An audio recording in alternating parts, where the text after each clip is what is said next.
Okay, so how's everybody doing today? Good, good. Better than Monday, or everybody? How's everybody feeling with everything they've done so far? Good. Any major questions? How about online? Now, online, I'm still in the process of getting your grades in. They should be done by this evening. Unless you turn in late, then obviously I'll need a little bit more time to grade them. If you are late and still haven't turned anything in, this is the last day you can do that. Make sure, hopefully by now you've already done the extension and asked for that so we can actually get that in, because you won't be able to turn anything in unless we gave you that extension. So with that said, today's the last day that you can turn something in for any kind of credit. Anything past the day will not be graded. With that said, a couple things that I did notice. Again, I want to reiterate that you are doing a new prop each week. So your secondary prop is always a new prop. So we did get some people that turned in their week one prop and turned that again in for their week two, and they lost some points on that. So definitely make sure that you are reading all your instructions for the projects. And if you have any questions about your project, ask us, not your friends. Your friends probably have the wrong idea. Always go to the source for that information. Beyond that, let's see.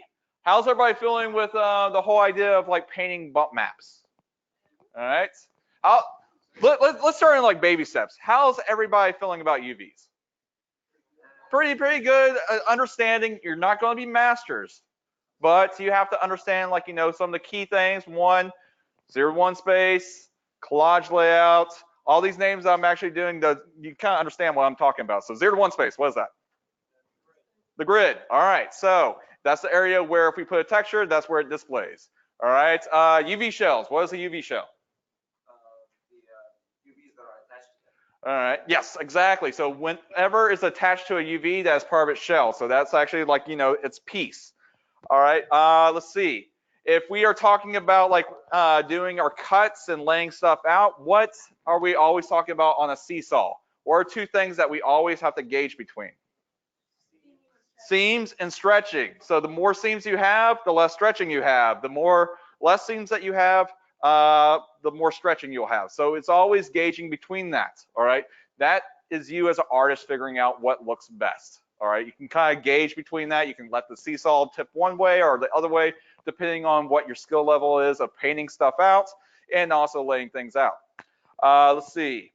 How many people got, obviously I already asked this, but how many people have Photoshop installed? Like I said, baby steps. How many people are comfortable with painting stuff in Photoshop? How many people are able to get their UVs into Photoshop? All right, 2, all right, 3. All right, so again, we want to make sure that you're understanding that right there. So like, what is the end result for this week? What do you have to get done for your coil? The bump map? Does the bump map need to be done? No.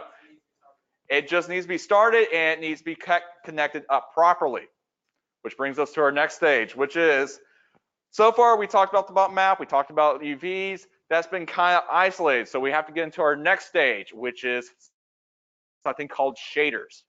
All right, so this is the part which we have been like hitting hard, which is hopefully everybody has RenderMan installed. This is where you ran into some issues? All right, so talk to me or talk to Sarah and Marcus. We'll walk you through that right there. And we'll kind of give you a brief overview of making sure that like this is how you get installed, this is how you get set up, but this is RenderMan's time to shine. All right, this is where we start getting into the shaders, how RenderMan affects stuff, and what we need to do. So the first thing that we're always going to do, which is, I don't know if anybody's noticed on Discord, but I have been posting each one of the lecture slides on Discord for you to download. You can use that as a way of taking notes. Now, the slides may have way more information that you need, but it's a good place for you to actually go over and start writing stuff down. I try to give you a little bit of information, but also make sure that most of the information that we go over pertains to your project and what you need to know. I know that overabundance of information can kind of clog up the rest of the stuff. So again, make sure that you're looking at that, make sure that you're getting an idea of what's going on. And also using that to take notes. But with that said, let's go back to our noble coil.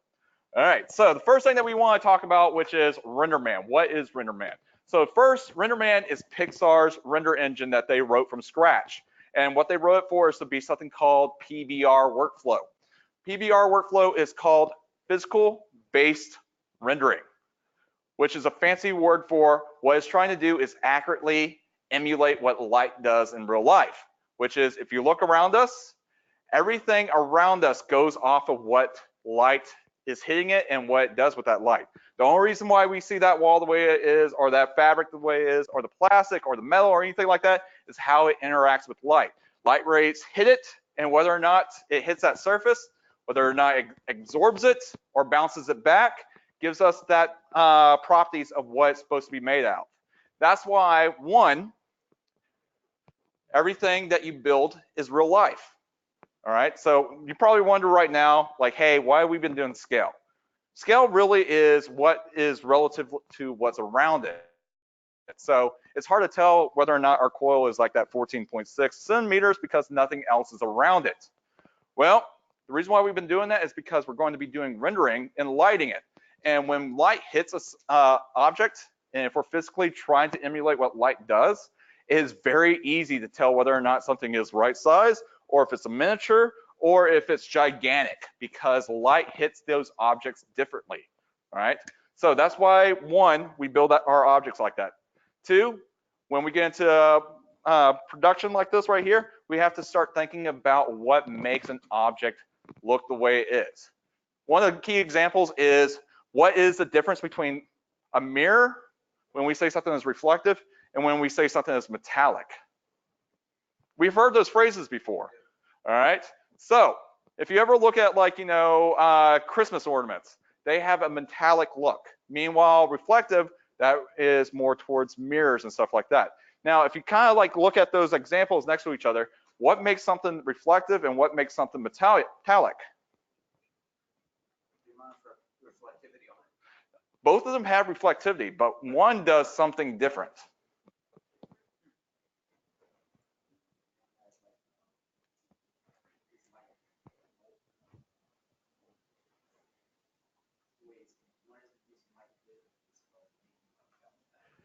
You're close. Like, one is bouncing back exactly what it's seeing. Another one is bouncing back something else on top of what you're seeing. So this is one of those things that obviously you're not going to know right away, but this is how you have to look at stuff and break it down. So what separates something from reflective and what is metallic? Reflective would always bounce back exactly what it sees. Metallic, what makes something metallic is that metallic bounces back what you see, but it adds its own color back onto it. So when you look at a Christmas ornament, it's red, right? It's giving us a reflection, but it also adds its color back onto it. So when we say something is metallic, that's what is going on. We see our reflection, but it's adding its own color, or what we actually call in this pipeline, it's the fuse. All right. So with that said, give you an idea of like how we're looking at like shaders, which shaders is the core objects of like how we play around with how things look. Before we start doing that, let's kind of go through and make sure that everybody kind of sees what we need for RenderMan. So first thing that we're going to do is, hopefully by now everybody's already installed RenderMan. Well, the next thing is that 9 times out of 10, if you don't see RenderMan or this tab or the blue R or anything like that, we need to go right here to Window, Settings and Preferences, Plugin Manager. And this is also a good thing that later on you may want to make sure that you do, because there's 2 attributes that we need to make sure that we click on. First is, if we scroll down, and what we're looking for is RenderMan for Maya.py. It's usually towards the bottom because as we add stuff on, it just adds it to the bottom of the list. And what we need to do is make sure that we click on Loaded and Auto Load. And the difference between those is that Loaded actually loads it into Maya. Kind of pretty much does a version of installing it. And then Auto Load makes sure that Maya looks for it every time we launch Maya. So if you don't click both, there may be a chance that it loads up perfectly fine one time that you open up Maya, then you close it down, shut down your computer, open it back up, open up Maya, and bam, it's not there anymore. All right, so that's why we want to make sure that both of those are checked. And in the perfect world, both of these would always stay checked. But you know, Maya is not in a perfect world. So if something goes wrong, that is the first place that you need to go to make sure that you're doing it. All right. So that said, there's a couple of key attributes that we're looking at right here. One, you're going to, in this phase, live in your RenderMan tab, because this is where we're going to get a lot of our stuff, especially going forward into like next week when we start talking about lighting and getting this ready for our final render. So we go into our RenderMan tab. We have a couple things right here. We'll talk about those as we get to them. But this is where most of our tools will exist for RenderMan. Likewise, if we look right here, we also have this blue R. What this blue R allows us to do is gives us a proxy render. This is not our final render. It's just giving us a draft render inside of our viewport, so we can actually intuitively move around, get an idea of what's going on. This is pretty cool, but also at the same time, it's very sluggish. So this is not something that you want to work constantly in. You don't want to model in this, even though it makes your stuff look pretty, or you do not want to save this with this turned on, because when you open up Maya, guess what? You're going to add extra time. You may crash because it's also trying to load up all your stuff and also render at the same time. Also, you want to make sure that this is turned off before you save and submit that to FSO. All right. Now, with that said, that is not the only area that we're going to be working with. So with every milestone that we've been through, so we've been through modeling, we've been through UV editing, now we're into our rendering stage, which those introduce new windows as well too. So we can either go right here, go into render standard. I don't really work with that, but that's you if you want to do you. But also at the same time, what's going to pull up is actually something called our Hypershade. So Windows, Hypershade, and in the wrong thing. So, sounds like somebody got a bid on eBay. All right, so render editor, Hypershade.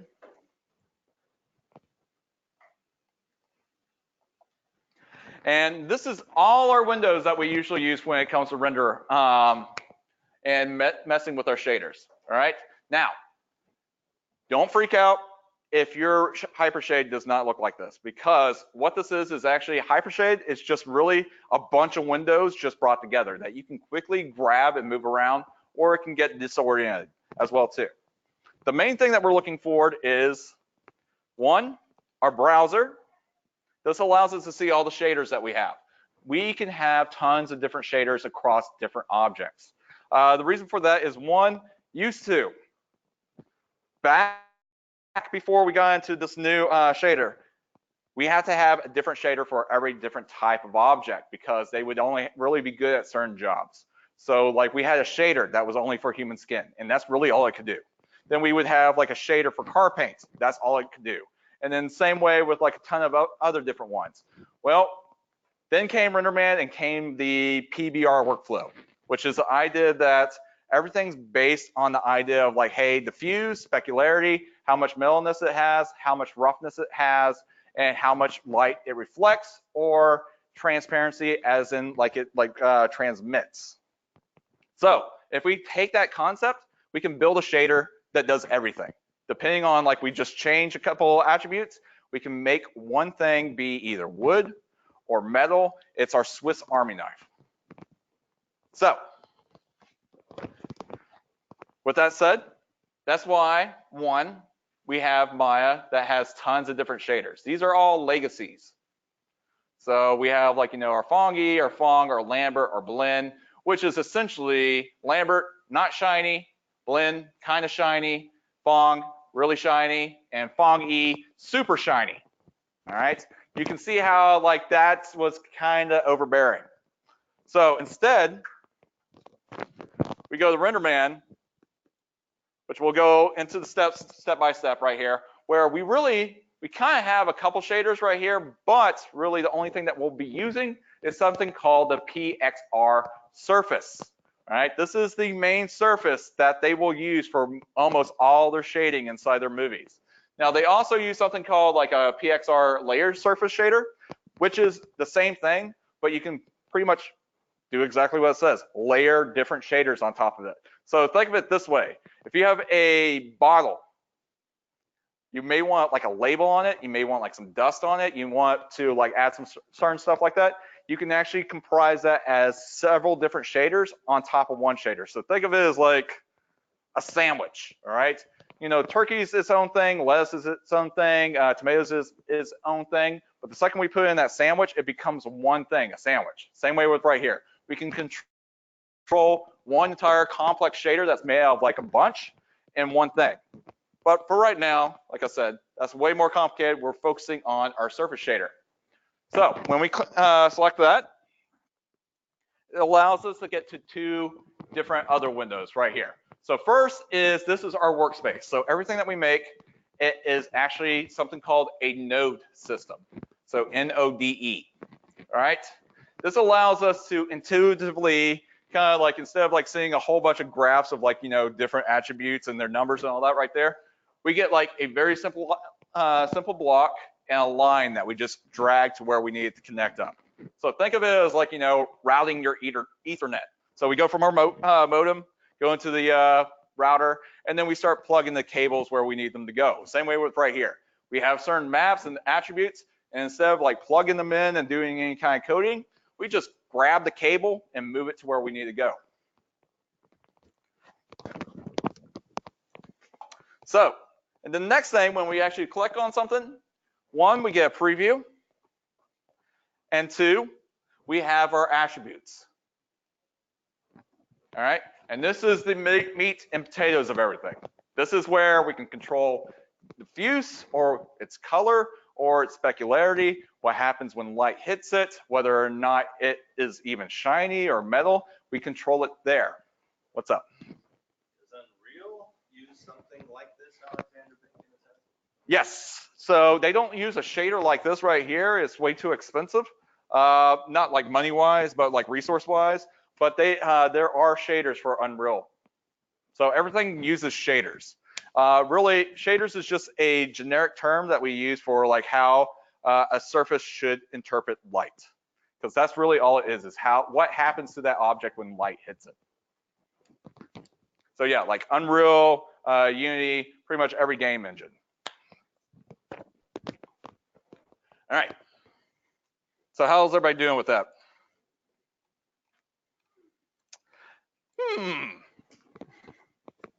All right, so with that said,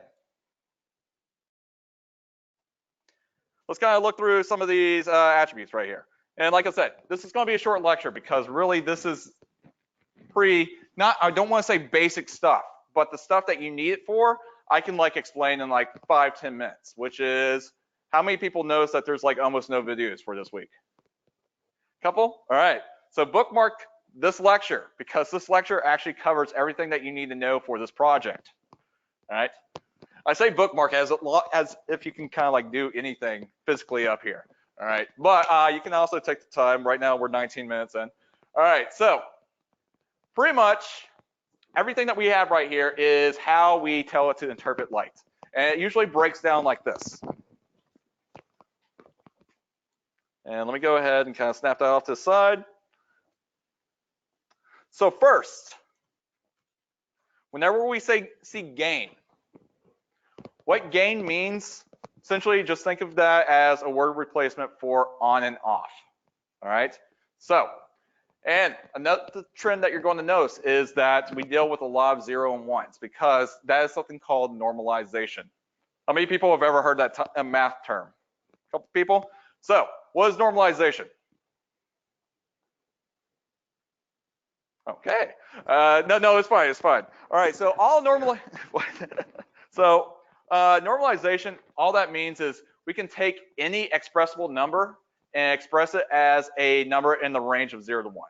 So instead of like having 1 to a million or some other right there, we can normalize that down to a value in between 0 and 1. It just makes our life easier, right? We don't have to like guess. We just put that as a value in between 0 and 1, and we can move in between that. We don't want our slider to be 3 miles long. Think of it that way. All right. So we have our gain. Always think of that as the 0, as the on and off switch.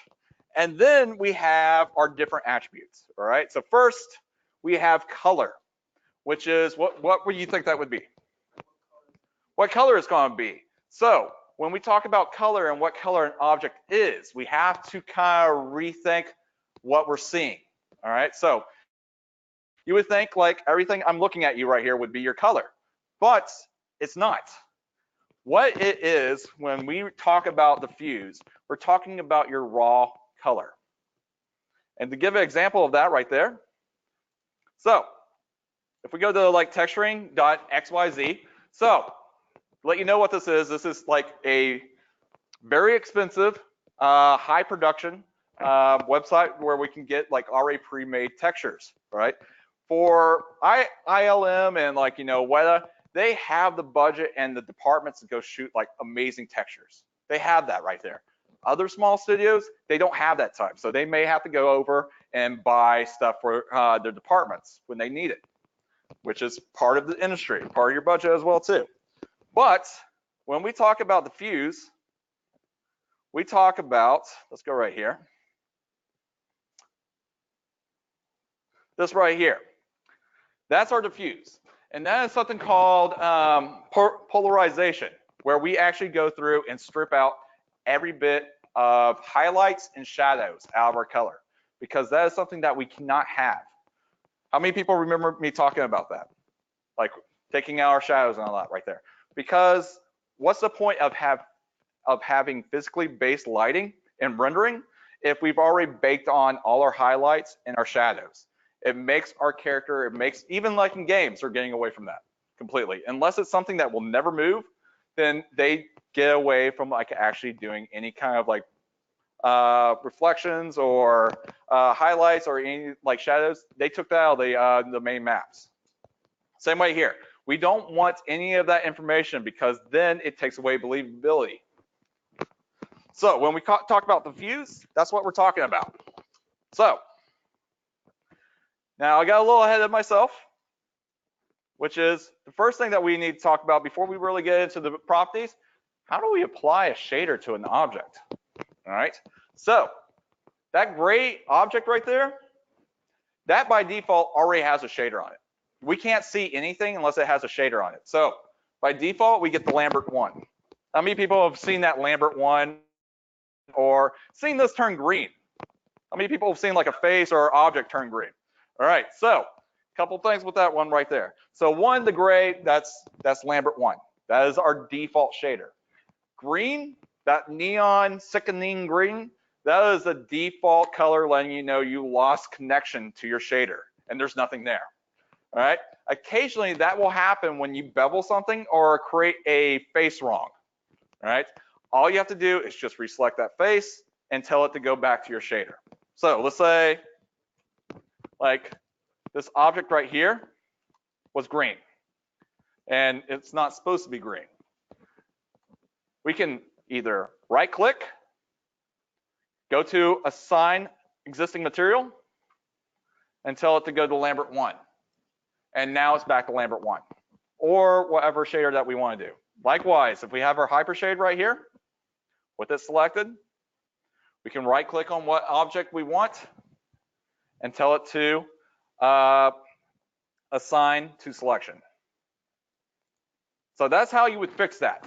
Now, what I just showed you is also how we can start assigning our shaders to our object. So there's many different ways there, but it all does the same thing.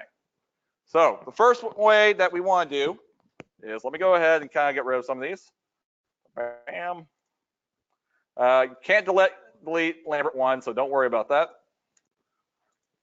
So first one that we can do is first by hand create our Pixar surface shader. So to get to that, we go into create, we scroll down to the RenderMan tab, and then we go to BXDF, and then Pixar surface, and then we can click on that. and that will create a shader for us. But creating that shader didn't do anything. It just made a shader, it's not tied to anything. So we have to go right here,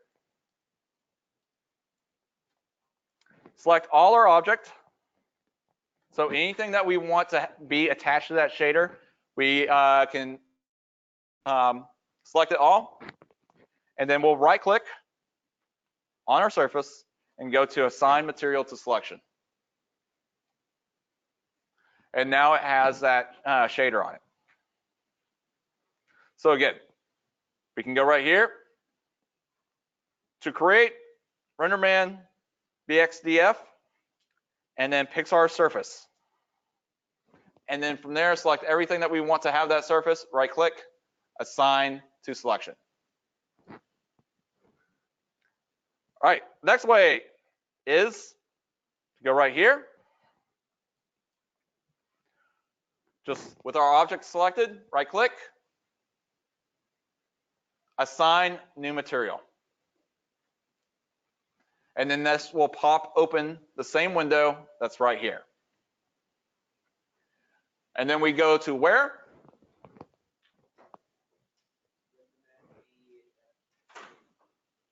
BXDF, yep. And then Pixar surface.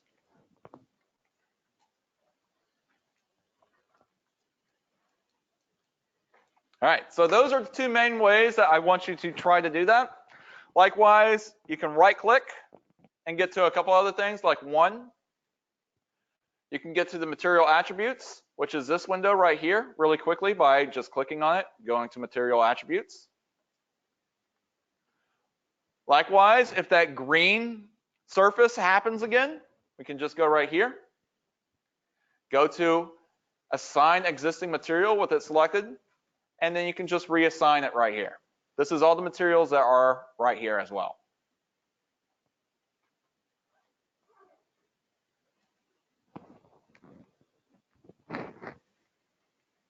And if you haven't noticed yet, if you have a second monitor, this is a great time to use it. We're starting to get a little bit claustrophobic over here.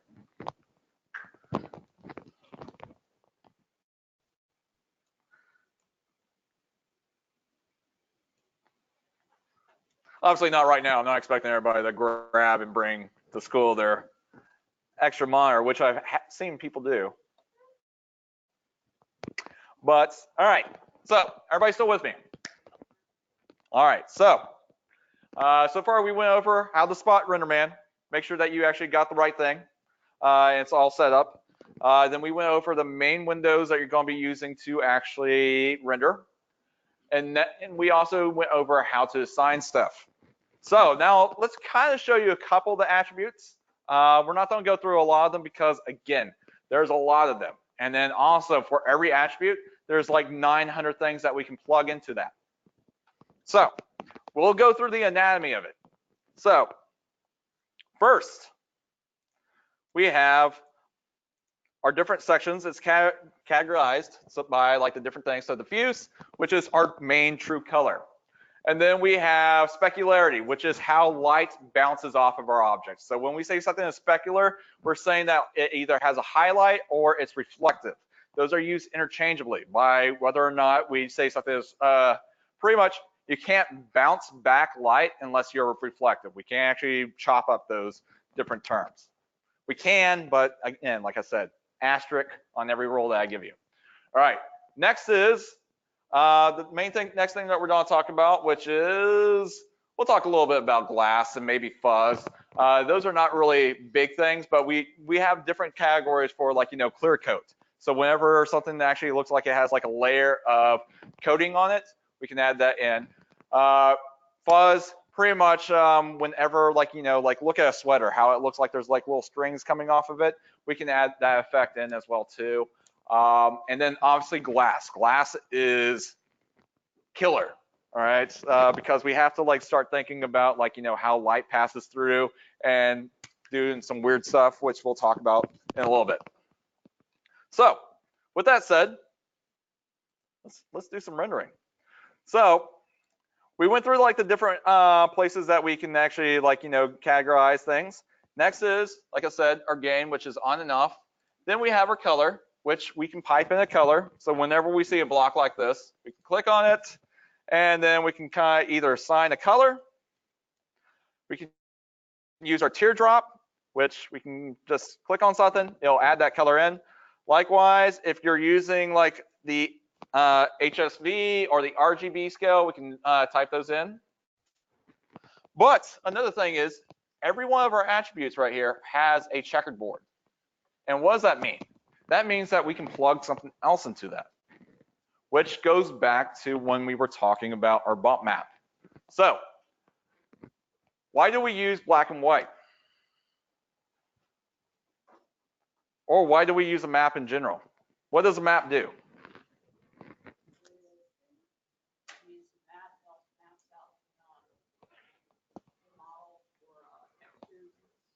Yeah, but what is a texture doing? You're close. What's up? The bump map makes it so that Maya can tell what to push in. Yes, but in essence, what it's doing is our map is delivering math for us. So instead of actually going in there for each pixel, there are objects here, and going through and assigning each pixel like, you know, a value, because essentially that is what's going on with our white and black. It is giving us a value between 0 and 1, and we're doing that per pixel. But instead of actually going there and doing like a spreadsheet of like tons and tons of different numbers for each pixel that touches, we can use a map to deliver that information instead. Because one, it's simpler, and two, it's a lot more artistic. All right, so for every checkerboard that we have here, we can plug in a map to actually tell it to, instead of us delivering it one value, we can deliver a value per pixel, depending on what we draw on that map. And that can be either a bump map, or with this right here, that can actually be like our character space we plug into here, because that's what we're doing. We can either say, let's go ahead and hit render. We can either say this whole entire thing's red, or we plug in a map that says, hey, only this pixel right here is red. And then the rest of them are going to be different values on top of that. So we have our sliders, and then we can pretty much sidetrack our sliders by plugging in different maps, which that's what we're going to go over with our bump. So next thing, a couple other sliders that we're going to go over, which is roughness. So think of roughness as the tiny imperfections that are on a surface that we don't want to model or bump map in, like this right here. See how this kind of light hits it and then kind of diffuses across it? That's what like roughness does. It gets rid of like our ability to have like, you know, really sharp highlights and really sharp like reflections. It kind of adds those little tiny bumps that breaks everything up and makes it a little bit more imperfect. Also think of roughness as like that little like that layer of dust on stuff. All right, and we can also control that with the map as well too.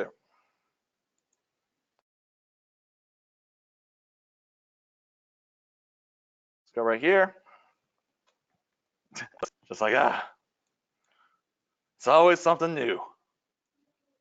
All right, so we're gonna go right here, back to this. And like I said, this is really expensive to keep this on.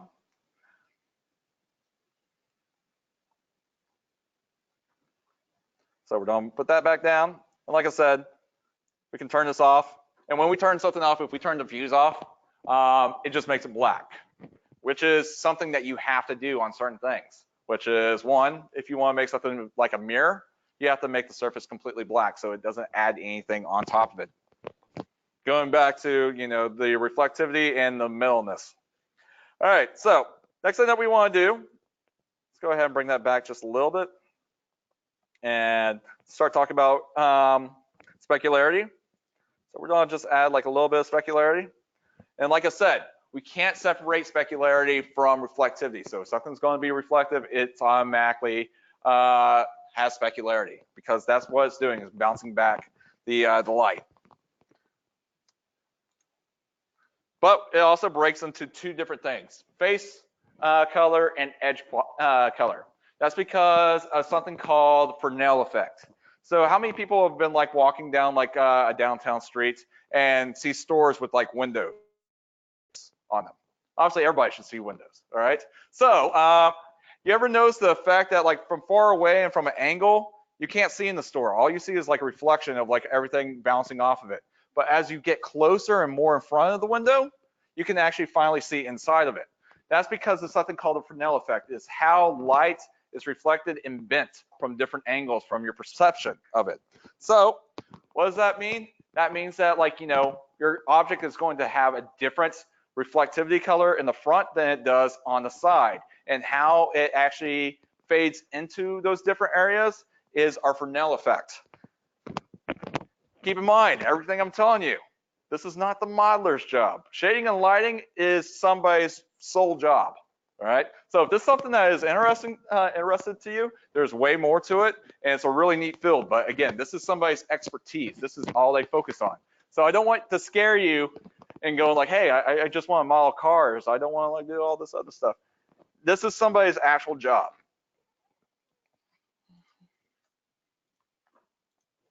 All right, so with that said, let's go and like let's add like a little bit of green to that. So we'll add green to that and go to our edge. And I don't know, make that pink. Kind of give you an idea what's going on.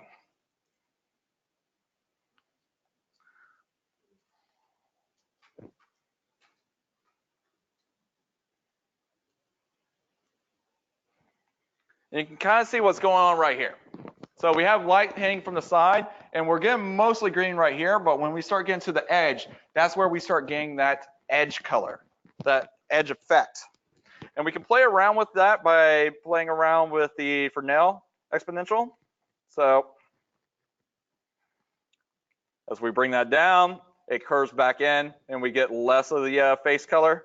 And then as we bring it out, we get less. And then we also have roughness. Everything has a roughness, all right? So if we want to blur how much it's actually reflecting stuff, if we want to make it look like it has like almost a frosted effect, that's where we would play around with it.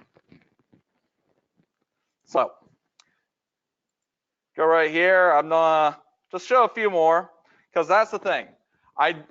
None of these right here is going to be anything that you're going to be using for your project, but I'm gonna tell you, it is kind of fun to go in there and turn on RenderMan and just start yanking on sliders and see what it does. Kind of get an idea of what you're getting.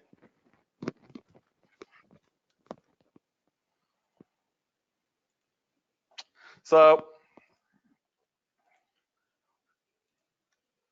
one last thing, we do have to be aware of the specularity model, GGX, mostly because on the last day, if we get time, I do show you a little bit of Substance Painter, and that's something that we have to be aware of right there. But again, that's just a preview of the last day. How many people have heard of Substance Painter? All right, how many people have installed Substance Painter? All right, you can do some crazy stuff in there. All right, you can do some crazy stuff in Maya. I'm not going to shortchange this. All right, but anyway, so next thing that I'm going to just kind of show real quick is fuzz, which is those tiny imperfections. So we're going to give everything kind of almost a haze. And let me kind of pick a color that will stand out. Make it orange. My wife is already getting ready for Halloween. I love this time of year.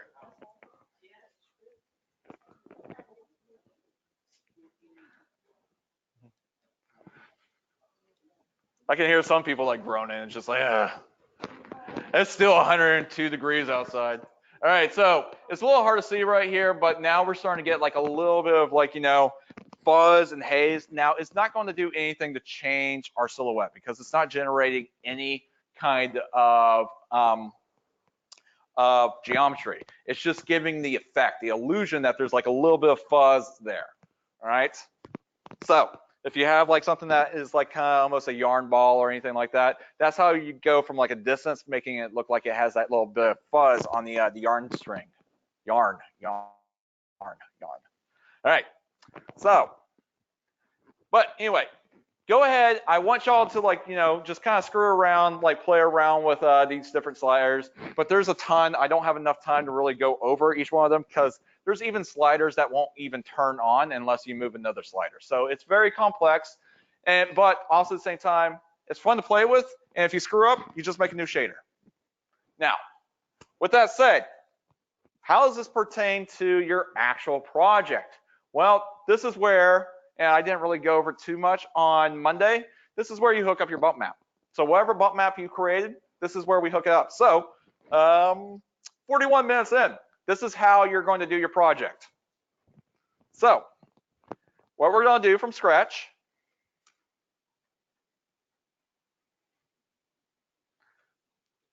we're going to go right here, delete that.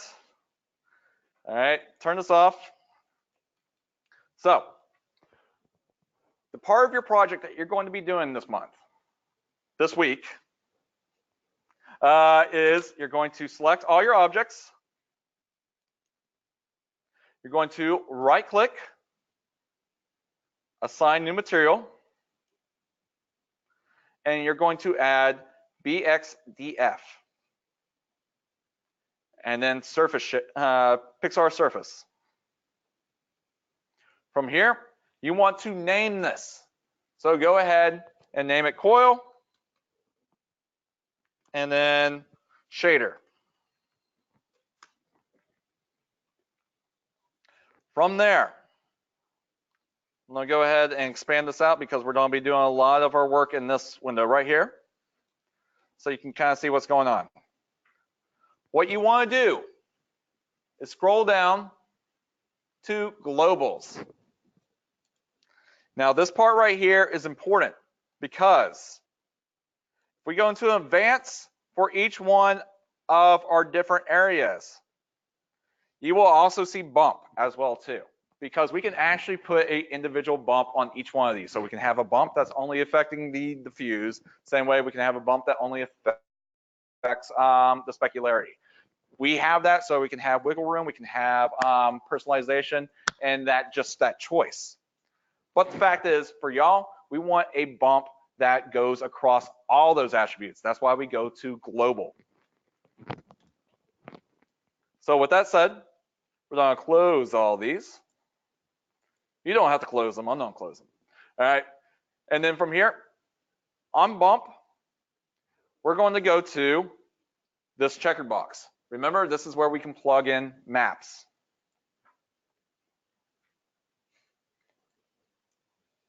All right, which brings us to our next stage. So, by default, with RenderMan, RenderMan only really likes RenderMan stuff. All right, so we have a couple options right here that are in the Maya section. Don't worry about them. Actually, for this, we're going to worry about. I forgot. We're doing it this method. All right, so it's the next thing that we're going to talk about. So we're going to go right here. Inside Maya, we're going to do File.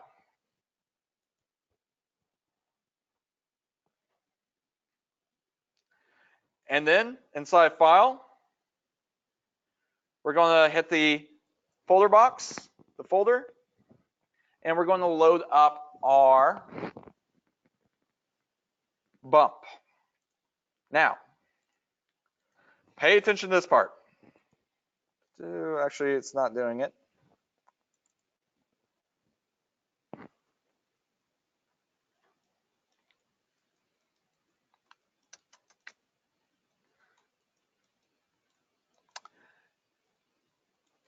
Forgot a step. All right, so at 45 minutes in, this is how you do this properly. All right, and yeah, I was running into the issue that I was expecting to like explain to you because I set this up wrong. Hey, we're all human. All right, so we're gonna go right here. And again, I'm just going to select this. Right click, assign the material, BXDF, Pixar surface. We're going to scroll down to global, hit the bump. And I was on the right path. So RenderMan likes his own stuff. So we need to actually tell it to do a Pixar bump. And to get to that, we can either go and click on RenderMan and type bump until it gets us our PXR bump. Or if we don't want to search for it and we want to look baller, we can go actually into the other right folder and actually search for it, which is right here, pattern and PXR bump. All right. So now we have our bump in there. And then we also have an area where we can plug in a texture. So file name, hit the box. Now, pay attention to this part. And I'll get this right so you don't have to like actually go forward 5 minutes and get the right answer. All right. So by default, file type right here is set to texture, which would make sense. We're loading in a texture. Well, the thing is, when it says texture, what it's looking for is RenderMan's textures. Well, for this right here, you can't select any of these and it will work. None of these will work. Instead, we need to switch it to any. And then from there, we can select our actual coil bump. So,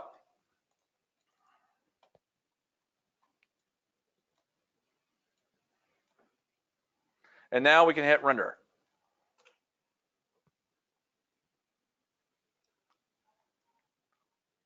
So, if you remember on Monday, when I applied the texture and we started getting all those weird grid units and looked like part of like letters, what that was RenderMan was going through and converting all our texture maps that we had, that we created, into a format that it understood.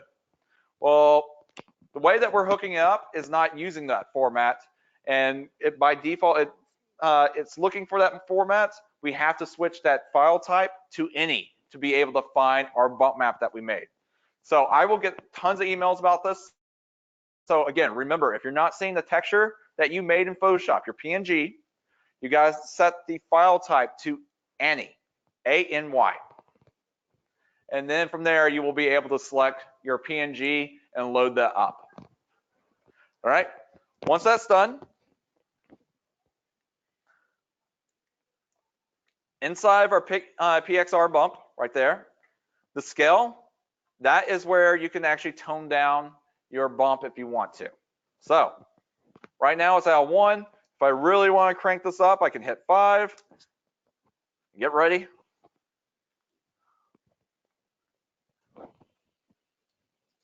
Really, it just hits a limit. It can't really go past a certain point, but it can fake like, you know, we're looking down at the Rockies right there. But the fact is that 1 is usually a little bit too high. It'll just depend on what range you set your stuff at. So if you have a lot of your texture map close to that 50% gray, you're not going to have to tone down the scale that much. But if you went closer to the white or closer to the black for most of your bump map, then yeah, you're going to have to probably bring that number down to like, you know, 0.1 or something like that. So again, play with that, but also realize for this week, we're just making sure that you hooked up the bump map to your shader perfectly. We're not rendering. We're giving you still time. Like some of y'all may still be working on your bump map. You have time. We just want to make sure that you create a bump map, you know how to get out of Photoshop and how to hook up to the shader. All right, with that said, does everybody kind of understand what they're supposed to be doing for this week? All right, good, because on Friday, I'm gonna build one of the either tier 2 or tier 3 objects, and we're gonna hopefully within a lecture, get UV'd, bump it, and get that hooked up properly, right? I made UV part of it, so we have a little bit more time. But I'm gonna have y'all walk me through. But with this right here, that's pretty much all you need to know for this week for tertiary detail. Now, there's a few added bonuses that I want to add. So a lot of people like to, you know, go above and beyond, play around with their object, you know, and make it look like, you know, metal and plastic and things like that. Well, the thing is that takes a lot of understanding of what to do with the sliders. You don't have that right now. You may, that's fine, but you may want to still have some fun. So with everything I'm going to show you with RenderMan, RenderMan actually has presets. So if you go right here to this little blue ball right here that looks like a moon. This actually is a bunch of presets that I can go ahead, select an object, and tell it, hey, look like it's plastic, or make it look like metal, or make it look like rubber. So very quickly, I can go select this right here, go down to rubber. Oh, we want metal? Oh, let's be crazy. This right here, the top, I thought it was like rubber or like, you know, some kind of like scuffed up plastic. Yeah, I don't know. I never changed like a coil in my car. So we go right here. So we can do PVC right here. So right click, with that selected, I can right click on PVC, import and assign to selected. I can click on that PVC right there, and with the knowledge that I know that like, hey, if I can change my diffuse to a different color. So let's make that close to black. Nothing's like pure black. Same way with nothing's like really pure white. We have like a little bit of variance to that. And I can go very quickly, that should start looking like plastic. Same way if I go and select that object and go to metal. Let's see, let's pick steel. Import and assign. And now we have metal. Same with right here, if I want to. Back to plastic, or I can make this rubber, or you know what? Let's be crazy. Let's make it wood. Import, assign. Now we got some wood. All right. So you're more than welcome to do this. This will not get you extra credit. All right. If it's not working right, abandon ship immediately and just make sure that you got the core concepts done so you can get your grade. But you're more than welcome to do that right there. Now keep in mind, for every shader that you have add, you need to go back and add the bump map to it, because when we create a new shader, the bump map doesn't come along with it. All right, so go back to like how we arranged our UVs. We did a collage UV so we can have one map for the whole entire thing.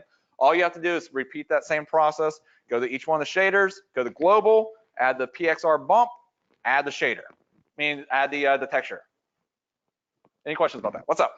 So when I see you add like the textures and stuff, I see that it names it like automatically PVC or steel or something. Yeah. Is there any way to rename that so you know what thing you're going with your like specific item has? So yes, with that selected, so what he asked is, can we name our shaders pretty much? So with that selected, yes. With that, we can go right here to oak wood floor and blue coil body. And now it's named.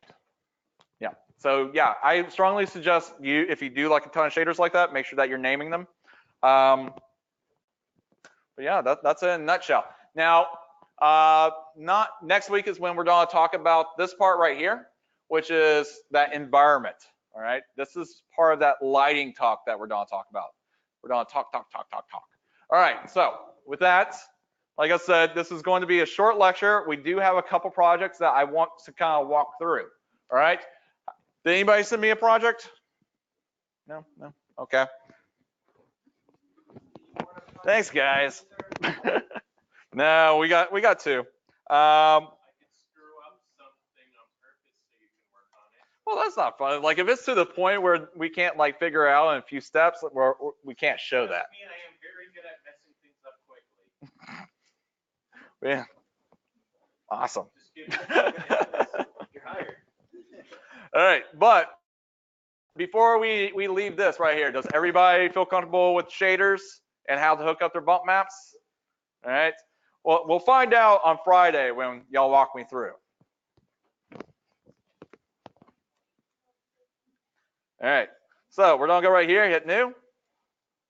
Don't save.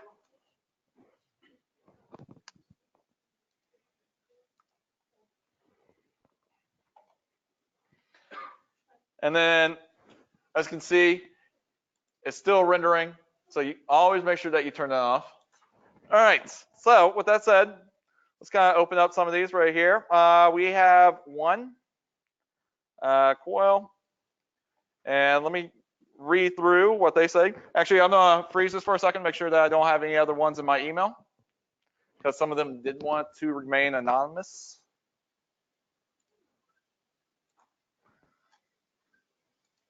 And no, I didn't get any more. All right, so with that said, let's go and read coil.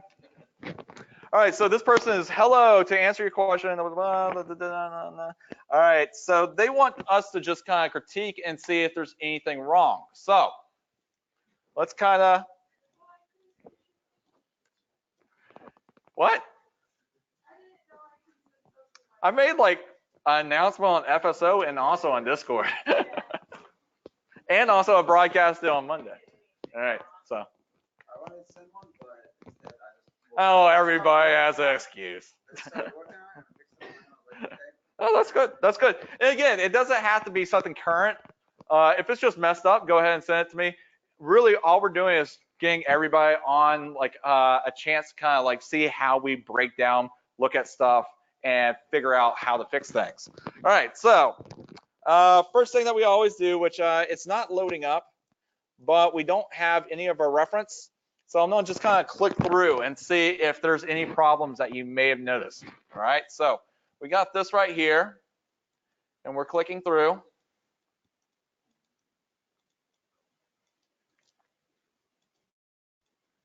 So, what? The bracket is usually the one with the problems.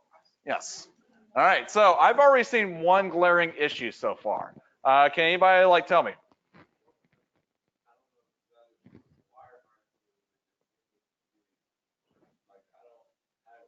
The shape on them is weird, yes. Screws backwards, so that definitely needs to be fixed right there. Anybody else? Yeah.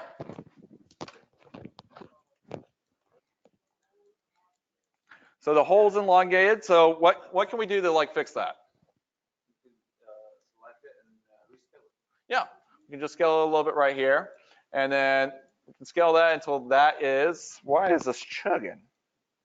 So we can get that to where it's round, and then how we made the bracket probably a little bit too tall, so how would we fix that without messing up our hole?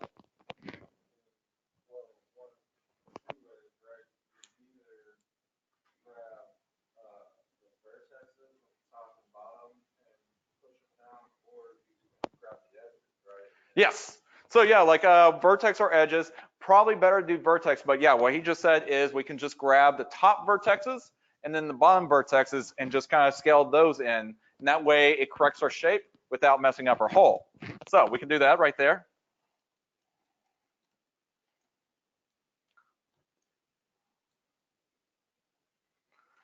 So again, this would be better if we had reference, but it doesn't always carry through, mostly because I didn't bring over the projects. All right, so we can run a cleanup. So let's ask online if y'all see like a glaring issue.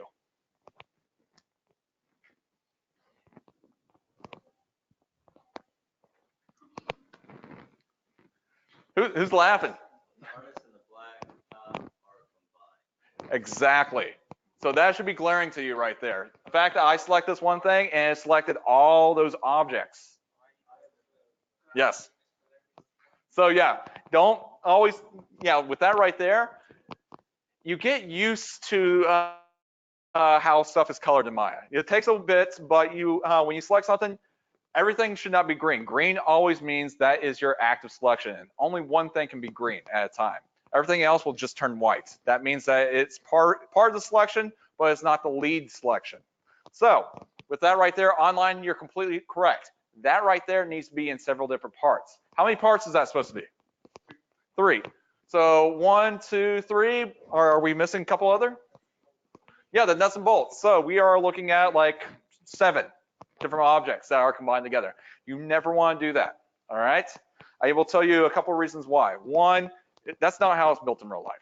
All right. That's not a good way to model right there. You don't want to combine everything together unless it's part of your production. All right. When it goes to games, you have a game character, they have like, clothing, they have like different weapons or stuff like that. Then at that point, you may combine depending on like what your rigging artist does or what your technical lead tells you to do, but you don't want to make that choice yourself.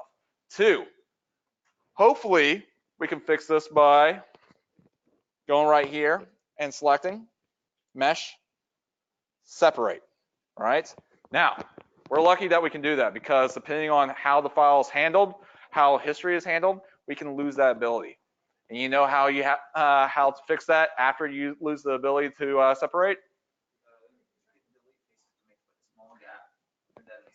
Yep, but that takes time. What he said is like we can delete faces to make a small gap, but then we're making a gap that we have to fix later. We have to go through and literally select faces and extract them because at that point, Maya considers it one object and we just make a ton of work for ourselves right there. So if it's separate, and I will tell you this going to model creation, they will give you an F if you do this automatically. All right. If it's built in separate pieces, always leave it in separate pieces. And I will tell you the reason why they do that is because I'm the one that came up with that requirement in model creation. Like if you combine everything, I automatically gave you a 50.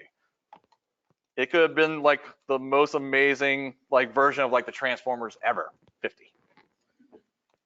Because no one made that mistake twice. Well, some people did. All right, so with that said, everything's looking good right there. Yes, we could tweak this out. What is a way that we could probably tweak out the angle of this right here? How would you approach tweaking out the angle? Does anybody want to come up and try it? Oh, the hand immediately went down. All right, go for it.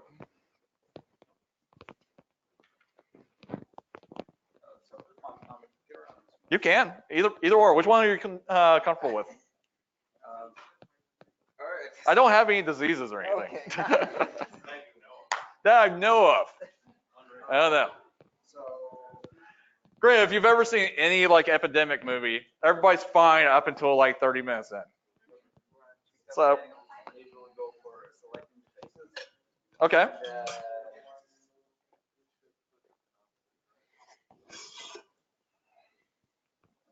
Rotating and then pushing it back a little bit. Just fixing it by hand. All right. Yep, that works good. Does anybody have any ideas that we could like add to that?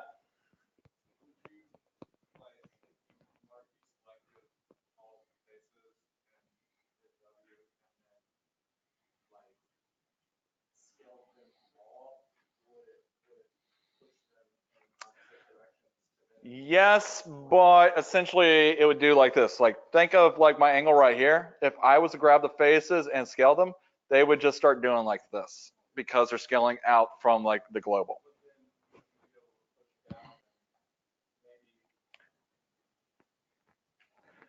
What is online saying?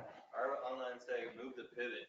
Exactly. That's one thing that we can make a lot simpler. So you were on the right path, but if we add one more step to that, which is if we go right here and move our pivot to where, I'm not trying to say the word right, the fulcrum of it, we can now start bending that out really easily. What's up? There are some edges that are getting out of shape from the bottom. Yep. Where? When you rotate, like if you keep rotating, you can see that. Oh, snap. Yep. That's why we always want to double check our selections. So we go right here, hit DV,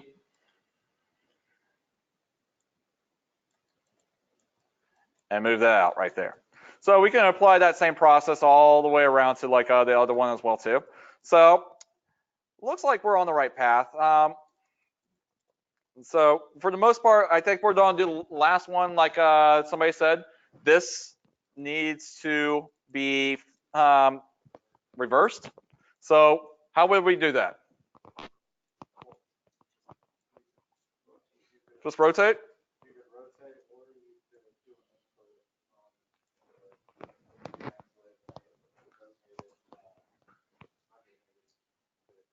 Yeah, exactly. So we could just grab the screw and the nut and both like tell them like do 180 degrees.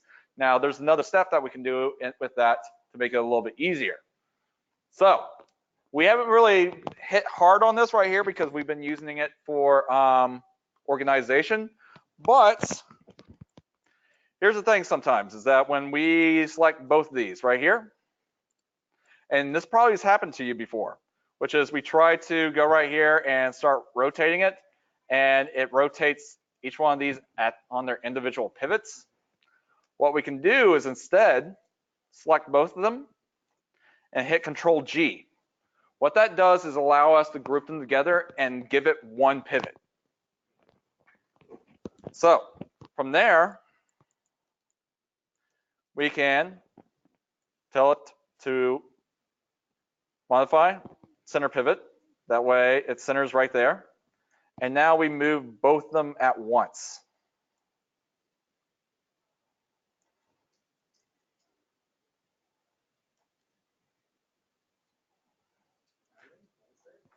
No. But we're not gonna get that far into it. Like everybody here should know by now, like how to punch in a hole. Some people, and not talking down on this because like a lot of people do that. They don't go back and make the corrections that we tell them to do on week 1 grading.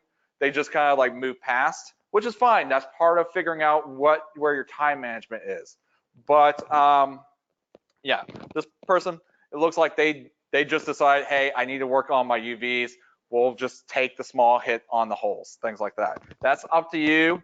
As long as you're making decent grades, you know, you're handling it well. You pick your battles, especially in this early on right here. So with that said, we got that flipped. Now there's another way that we can do this. Grant, I would not do this before, after you do UVs, but let's see, I don't know. Let's go right here, go into the channel box. I'm gonna go ahead and bring that up. There is another way that we can actually flip this perfectly to the other side. Can anybody guess? Input, we can do in the inputs, where? What if I told you we could do it without rotate?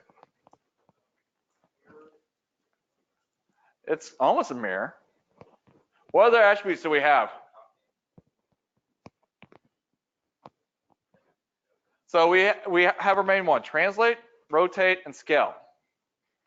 What can we do to flip it to the other side? Yep. So right now, our object, its transforms are frozen, its scale is 1. So what happens if we type in a -1? Yes, exactly. So if we go right here, figure out which way we want to flip it. So we have X right here, and let's go ahead and hide this so we can see what's going on. This is another way of thinking about like, you know, different tips and tricks right here, which is if we go and scale X, type in -1, bam, it's flipped. Yeah, but also at the same time, it doesn't carry that information over. And when we freeze transform again, it like locks out that stuff. So right there. So once we go, and usually when we do that, we want to make sure that we go and clean it up right there. But yeah, we're good. So that is a different way of mirroring. So if you don't want to like mirror something over and have it be part of the whole, like let's say I have like nuts and bolts on this side right here, and I want them to go to the other side. I just select all those nuts and bolts on one side, group them, put the pivot in the middle, and then type in a -1 for the duplicate. All right. So, all right. So right now we've been working pretty great through all the different stages. So first, always, this is how you should kind of break down, which is always first scale and proportion. Are they correct? Do they look fine? All right. Once that's done, then you start moving into like your detail. Is the detail lining up? Which that's what we've done. We kind of went through and say, hey, you know, we need to work on some of this detail. We need to work on the edge quality. So your actual structure.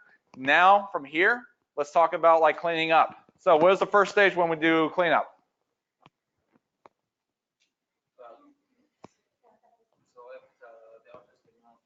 Yeah, yeah. So we can go, either object by object, or we can select everything. It depends on what you want to do. Some people like to select everything and get an idea of what's all going on. So we go right here to cleanup, and let's click on everything. So hit apply. All right, so now this is all selected. So we got an idea of what's all, where the trouble issues are. So now, let's say this right here. Let's select that. Nope. Select everything with the issues. Yep. I'll just go one by one. So we have the bracket. How many people have had nightmares about their bracket? Yeah. In the reference, and there's a third hole on it. There's like two holes in the back, and there's like another hole. Are we supposed to model that as well, or can we just keep it off for the symmetry? So keep it for the symmetry. Like, I would have completely forgot about that fourth hole. So yeah, like as long as you got like the holes and the notches in there, you're good. All right. If you found like another hole, There's a hole with no screws or anything. yeah. So yeah, don't worry about that. So with that said, we're gonna go and isolate this. Hit cleanup. All right. So who wants to come up here and kind of like walk me through how to clean this up? Got a lot of brave people. What's up? Come on.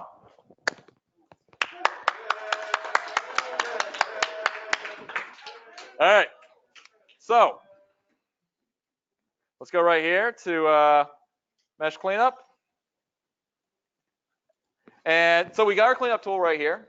We got our object right here so we can focus on it. So what is the first thing that we want to do? Definitely, I would probably select only one of those, like go check by check, see individually what's going. All right, so why would we only want to have one selected instead of having everything selected? You would not know what was going on. Exactly, we have to narrow it down. All right, so what is the first issue that we want to focus on? Let's focus on probably faces with more than 4 sides. I go down. All right, so let's go down the list right here. So we're going to do face with more than 4 sides, which is Ngon. So we're going to go right here, hit apply, and we still have all this. Let's do that, apply, and there we go. All right, so we have some right here. We have 2 right here. All right, so how would we approach this one right here? I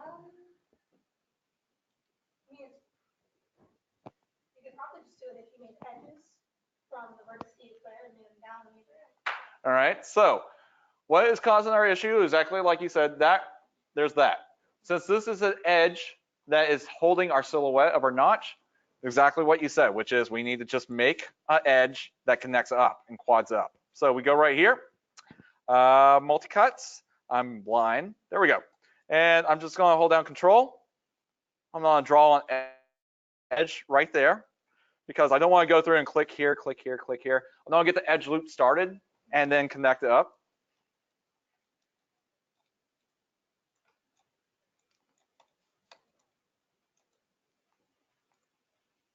And if you see something that I'm doing that you don't understand, ask me. So we'll just go right here.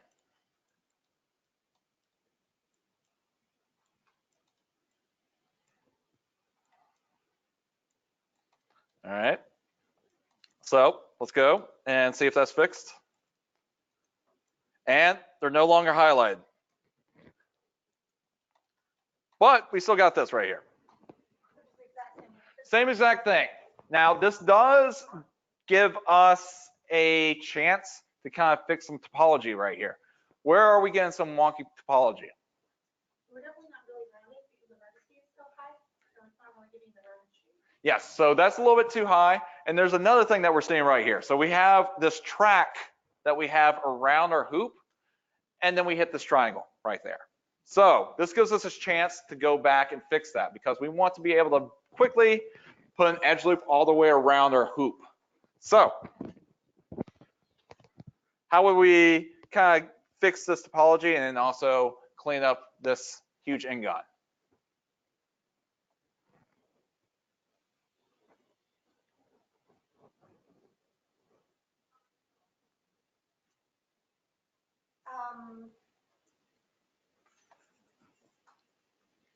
I would just probably start with moving the vertices down, just kind of see. Okay. Surface face how it works.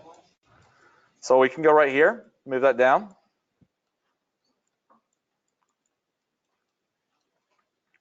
Because basically, if you, at this point, if the edge is proper, straight across, then you would actually have the, from the middle of the edge that you create, come down to the vertex and create. Exactly. So what she said is if we could just have this edge go straight across, then that would allow us to draw through. And what tool would we do that? If we needed to like cut in some edges like that, what would we use? Multi-cut. Yes, exactly. And it's that right there. It's just like looking at it and saying, you know what?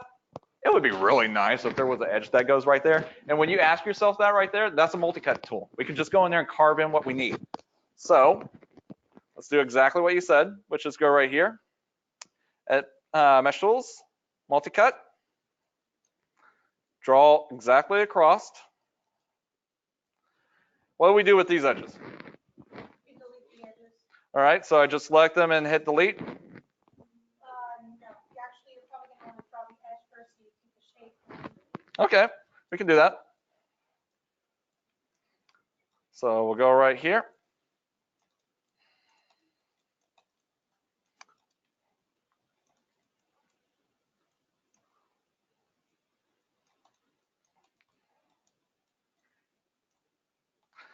And I'm gonna Z back real quick because I'm just going to do that right there because there's a very small bevel right there. So I don't want to get in there and like go edge by edge. All right, so whenever you can, make Maya's tools work for you. Which that, and there we go. And we'll make that correction. There we go. All right, so now we got that in and it's holding our shape. We can just select these edges and hit delete. Do we want to do delete or do we want to do something else?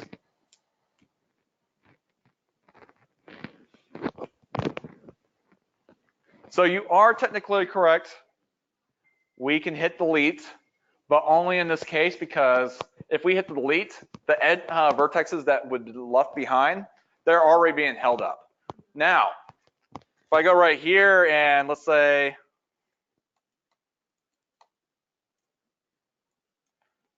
draw through here, I don't know, right there. If I go right here and just grab these edges and hit delete, that right there, since there's nothing else holding up those vertices, then we would have like problem geometry. But a good thing to kind of keep in habit with is just kind of go right here and always use delete edge when in doubt. So right here, select that, shift right click, delete edge, and let's go apply. And that was probably my fault right there.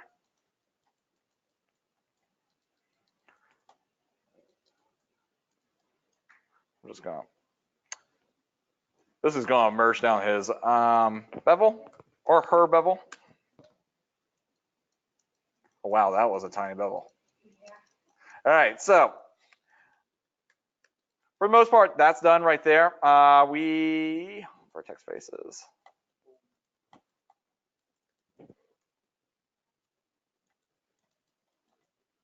All right, it's breaking them that way, so it's either at that corner or the other.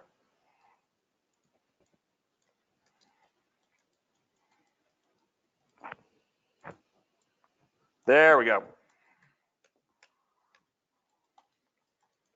Past 39, I just have to just grab and vertices and point it apart, see what's stuck and what's not. That happens. And trust me, it can get worse. There's other jobs that will give you nightmares. There's something called, I was about to say that I did that for a studio for 6 months. And after that, I quit. Rotoscoping especially, I did for like stereoscopic, and it's literally going frame by frame, tracing out everything inside of there. Watch the behind the scenes of King Kong that they interview the rotoscopers.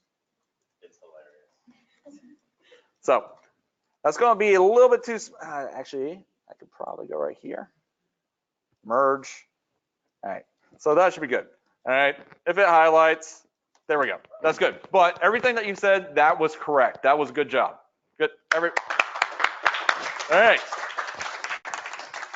That's how we should break it down. Like she was exactly right, which is first we have to bring up the cleanup tool, and then we have to narrow down our focus. All right. And then she went about the right process of when we need to like correct not only the problem geometry, but also the direction that the flow is going. Literally ask yourself, wouldn't it be nice if that was there?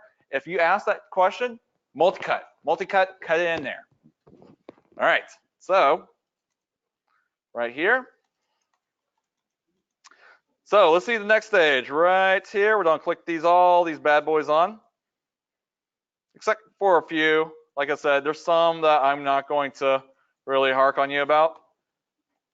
Which one is non-planar faces and concave faces? Remember, if there's major problems with those, you will see them just by looking. If you start seeing like black flicker and all that right there, that's because your polygon is like can't figure out which way to break. All right, so with that said, got this right here. So let's do the blacktop. So from here, who wants to solve this? Who wants to walk through this? Any newcomers? We've had like the same 3 or 4 people. How about online? Online. Let's walk me through this.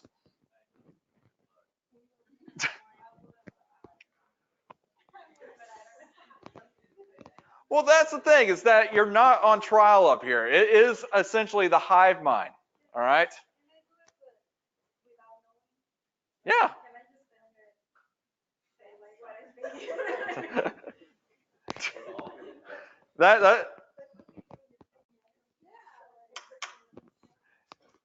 That is essentially where everybody starts. Can I do this without knowing? Everybody doesn't know. Like, let's filter down the geometry. So the first thing that we need to do is always click everything off, pick your poison, and then figure out how to fix it. All right? So with that said, we got a couple end guns. So how would we address some of these?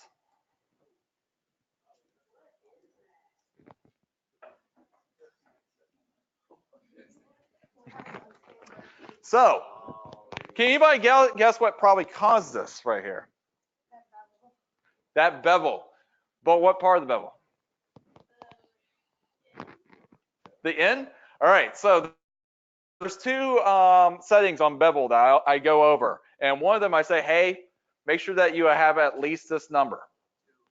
So yes, exactly, the segments 2. So right now this is set to a level 1 bevel, and that's why we're not getting any of these middle edges. Now this right here, that's right there will happen no matter what. Same way with right there, but if we have those extra edges, it makes cleaning this up a lot easier.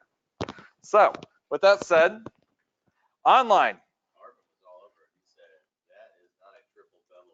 Yeah. Or 3 segments. I mean 2. Yes, exactly. So again, remember a 1 segment bevel is like literally I took my planer and just planed off all the edges right there. It still makes sharp edges. So we want to make sure that you do that you always double check your bevel. All right, because you probably already noticed a bevel is a pain in the ass to fix later. All right, it's very hard to get rid of and go back and make any kind of adjustments. So whenever you bevel, always double check your work. So how would I fix this?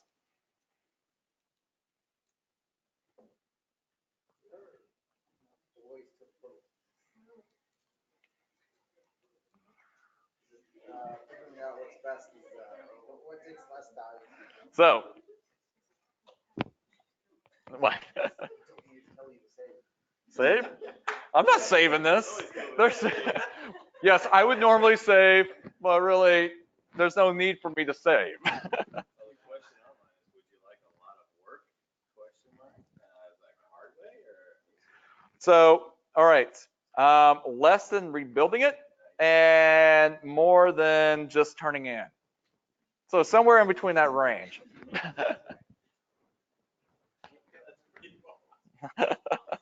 All right, so there's a couple things right here. So obviously, yes, we could rebuild this. Now it depends on how fast you are, whether or not that's even an option. All right. So that right there, that's kind of a pain in the butt. So for this, we would have to make do.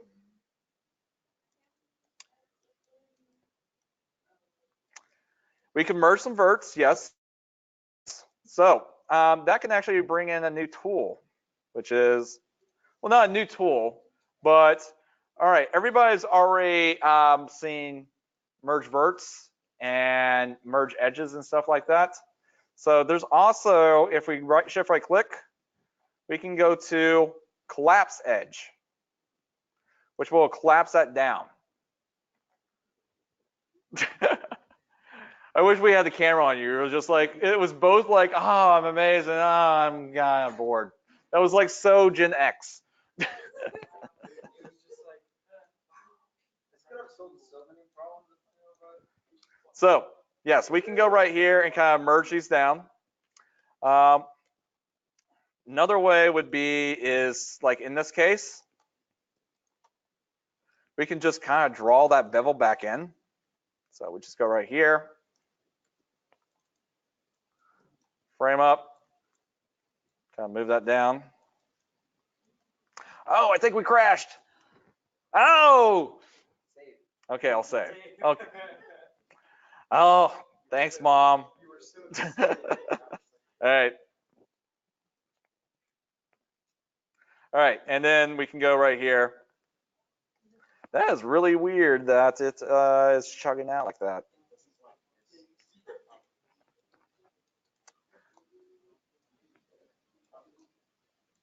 So you can do that right there, kind of draw that in. That does make an issue with that right there.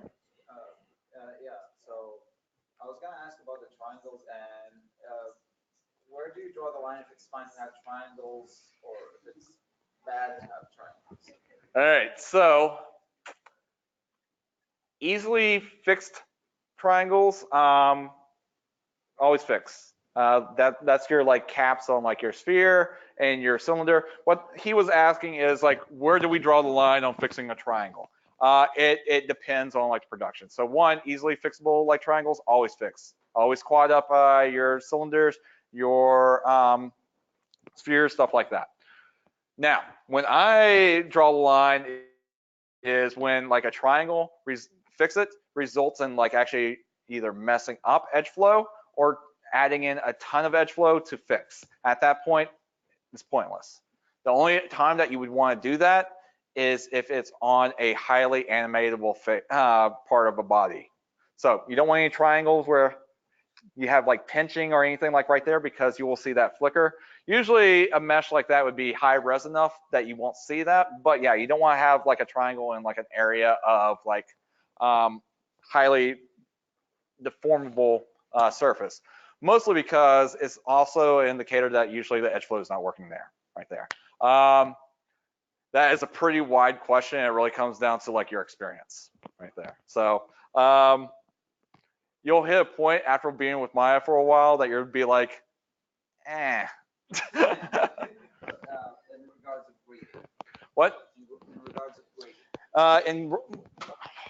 With that right there, if I can see it without actually loading up the cleanup and I can see it fixed really easily, then yes, that goes into like, you know, your not so much problem geometry, because again, triangles is really not problem geometry. It isn't. It goes into edge flow. Really, you're not working in an all quad edge flow. All right. So, like I said, if I can see it that you can fix it really easily at your skill level, yeah. But with that said, let's conquer this beast right here. So with this, I just go kind of move that, merge center. So from here online, you can probably walk me through how to fix the rest of this. Everyone's suggesting a spin flip edges. Oh, somebody's been using Maya. Yeah. All right, so that is, I'm trying to actually remember the hotkey to do that. Let's see. I think it is Alt, Shift, nope. There we go. All right, it is Control, option left and right, and you can actually spin your edge. Yeah, so that is a way to kind of like, you know, quickly mess up your topology. So that's there. If you need to, think of it almost as like a train track switch. We're just kind of like switching the direction that the edge flow is going. That can help. But yeah, we can, the main thing that we could probably do is just try to collapse down our edge and rebevel. And get rid of any extra verts right there. So again, collapse.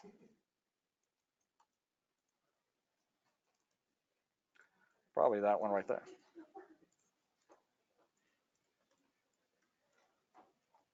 And then collapse.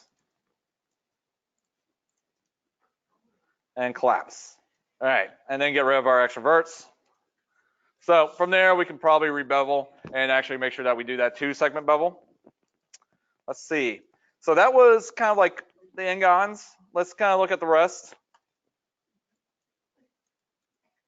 Because I really want somebody to fix some non-manifold geometry. I did something special that I think might have that, and I sent it to you. Okay, all right. Now, I can't be 100% certain because I don't know if that is true what I did, but I did a thing. Starting to bring up my hopes. All right. All right, so let's kind of look through the rest of these right here, because let's see if there's anything else.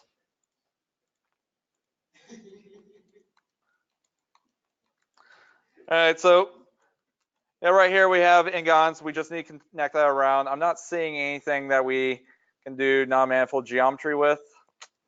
That's what I want us to do. All right, so let's take a look at yours. I'm gonna go right here, freeze that, so I can grab your file, and then you're gonna walk me through how to fix it. Maybe. All right. So let's go. I just realized that I froze it, and then I didn't get anything. I did this twice somehow on my projection, and it was fun to fix. All right. Oh, you actually sent it to me on FSO. All right. Is there a way to like pause, because I don't want them to see the grades? There should be a way to pause that. Or we may have to save it for a different time. All right. So, oh, there we go. Pause.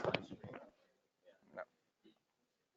All right. Give me a second, and let me go to FSO online. Faculty. I would also like to point out this is something I did when I was fixing my back screw when I accidentally made the coil the entire thing. Oh. Oh. All right, let's take a look. Specifically when it's a problem. All right, so I am currently downloading I Told You I Could Do It. That was just the first thing that came to mind. All right, so we should be good. Let me go ahead and open up Maya. Open and desktop. And where did I save it? There we go. All right, so what we got going on here?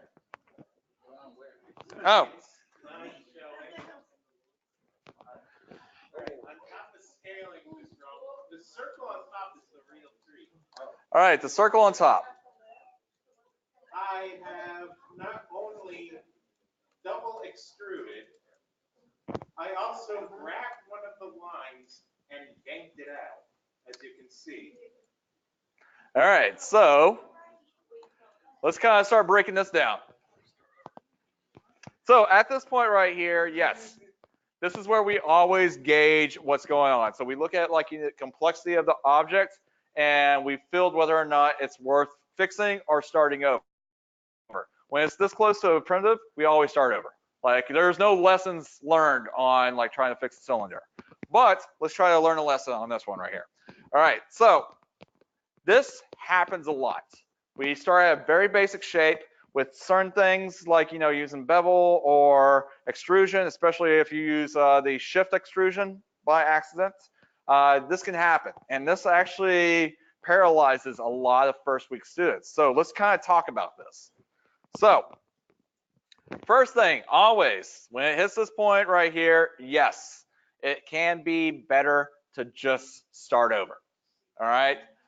Because when it's this close to like, a primitive, we can quickly get back to the same spot. But first, let's kind of start, looking at all this.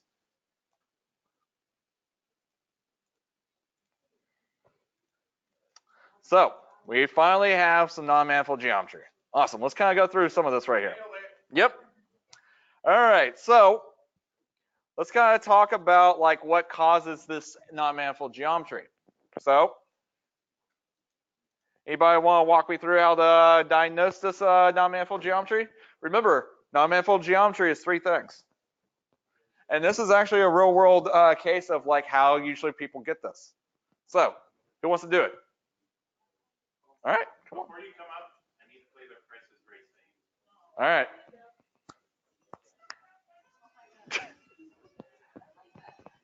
Actually, on a side note, there's like an awesome documentary on, yep. But yeah, there's an awesome documentary on like The Price is Right of the guy who actually like strategized and watched episodes every day and like knew exactly the prices of everything. To the point where like everybody's seen like Price is Right, right? Obviously. So there's a showcase at the end. Well, one year when Drew Carey first took over, he got the showcase exactly on the dot, and they shut down production. They were like, did he cheat? Like even Drew Carey was like, dude, I thought I was gonna get fired. I thought this was the end of like Price is Right. But with that said, get done with my rant. All right, so what do we want to do? Yes. So vertex face. And what are we looking for?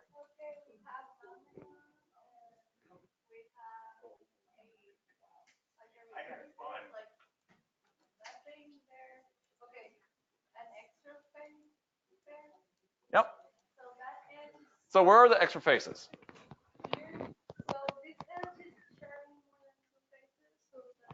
Yes. So edge that is shared by 2 faces, that's perfectly fine. But an edge shared by 3 faces or more, that is non-manifold. So if we want to, when it comes to non-manifold geometry, what's the first thing that we should do? What is the first fix that we should always try? We can do the cleanup, around the cleanup, yes. But a lot of these have lambda and non-manifold geometry because they're like just right on top of each other. Somebody like, yes. So the number one thing that you should always do with non-manifold geometry, select all your verts. So if the vertices are in yellow, they're wrong. Yes. So if they're in yellow, they're wrong. If they're green, that's non-manifold geometry with your UVs, which usually gets fixed if you do like a projection. So don't worry about them until you get to UV time. All right, so with that selected, I'm gonna go right here, shift right click, and merge UVs. Merge vertexes. Man, I'm all over the place. All right, so with that said, let's go right here, hit apply. Excuse me. What's up? She just asked, how do you merge? All right, so to merge, all we need to do is, this is the number one step when we are dealing with non-manifold geometry. It's usually because you extrude, they're on top of each other. So to get rid of extra verts that are on top of each other, we're going to select all our verts right here. Shift right click, go to merge, merge verts. This will pop open a box asking us for a threshold. We want to make sure that that threshold is set to something small. That way it only gets verts that are on top of each other, because that's what we want to be gotten rid of, all right? Because when we merge verts that are on top of each other, it gets rid of the faces in between them. Can't have a face if there's no verts to actually support them. All right, so 0.001, hit enter. And then now we can hit apply. Now, we still have this guy going on. You got two things going on there. What? So when we merge down, that should get rid of all the extra geometry that's on top of itself. So that is the first stage because that's the number one way that like stuff gets non-manifold geometry. You don't have to do anything past that except for seeing if there's anything left. Yeah, and that's why we do this right here, so everybody can see different test case, because I can do everything almost in like a lab environment, but it's best to see on other people's stuff, so you can get an idea of like, hey, that kind of looks like the same issue I had. All right, so with this right here, how would we approach this?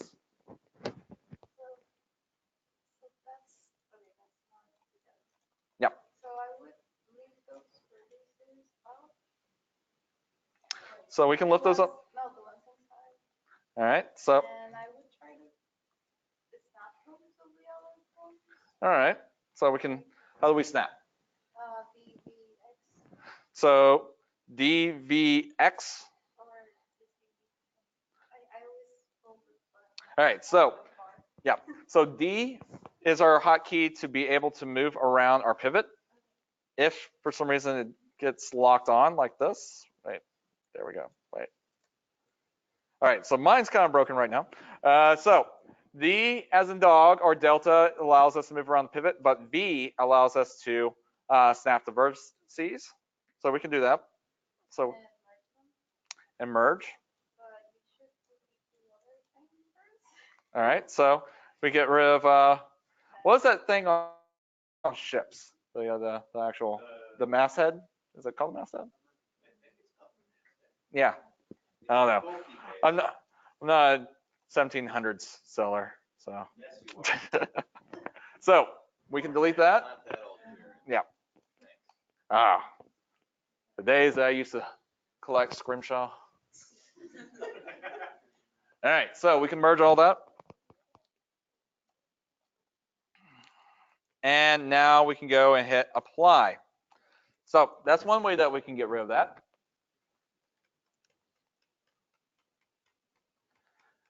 Let's go right here, Z back. So what's another way that we can do other than like, you know, snap these to right here and it's the same concept. So yeah, we can just go right here and just delete these guys. So the same concept, there's many different ways. And then we just go right here and snap these to the same height as the other ones. So right here.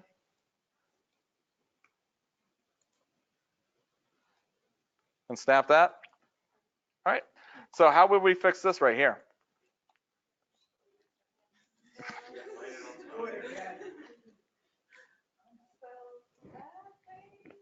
So what causes this to have non-manifold geometry?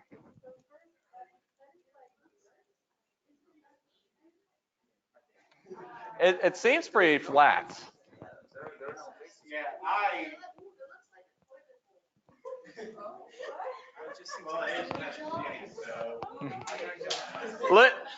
This is not here to talk about the art.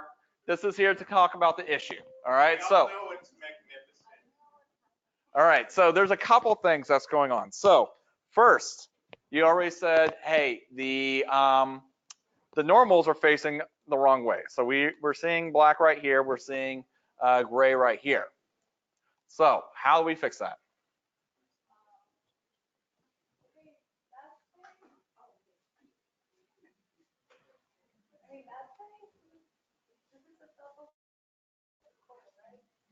Yeah.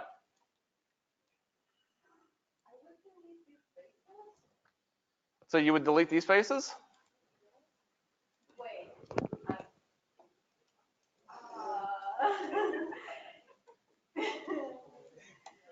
So give you a hint, there is actually two forms of non-manifold geometry happening. All right, so first, She has an idea. What's up?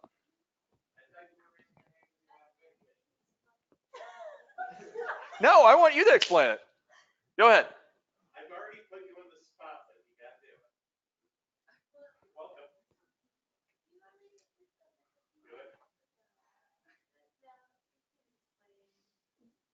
Welcome. You're sure? Okay. All right. So there's a couple things that are happening here. So the first one is you can't have an edge that is shared by two faces with different normals. So right now we have black facing away from us. We have the gray facing towards us. So to fix that, we would select all this and do what? Reverse it. So that would be our solution, right? That would be if it didn't have another form of non-manifold geometry, which is right here, these edges, which are connected to how many faces?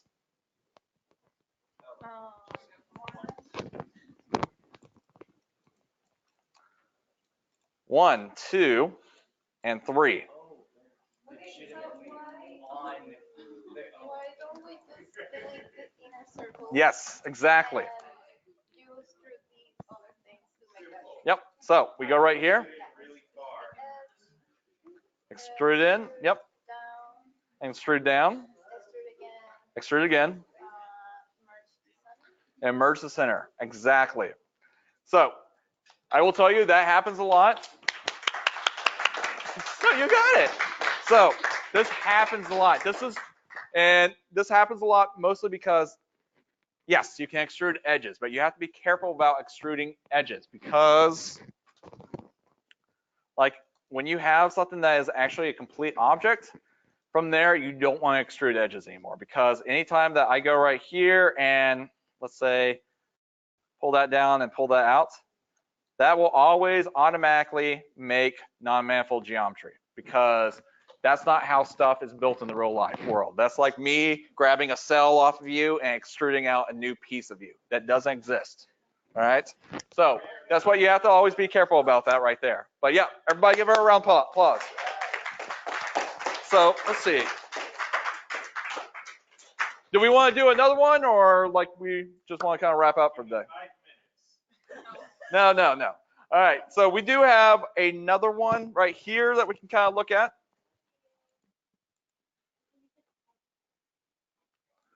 So this one was more of a modeling question and how to approach something. So if we go to the spray can. All right, so this person was trying to see if there was a better way of approaching this right here, which is they have their nozzle and then they have this right here. So right now, the only thing I'm seeing outside of that right there is it's in the right amount of pieces. We just need to get our bevels in there. But as far as the nozzle, how do we want to like approach that? So let's go right here and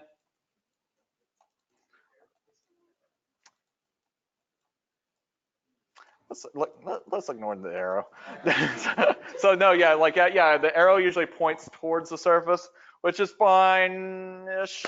So for the person whose small this is, you may want to turn around the arrow. All right, so outside of that, how would we want to approach the actual hole in the spritzer?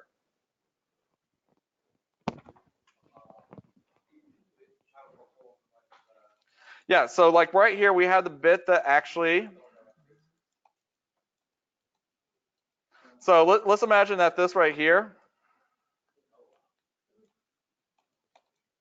is like our spritzer hole that we're going to be doing. So I'll just kind of model that real quick.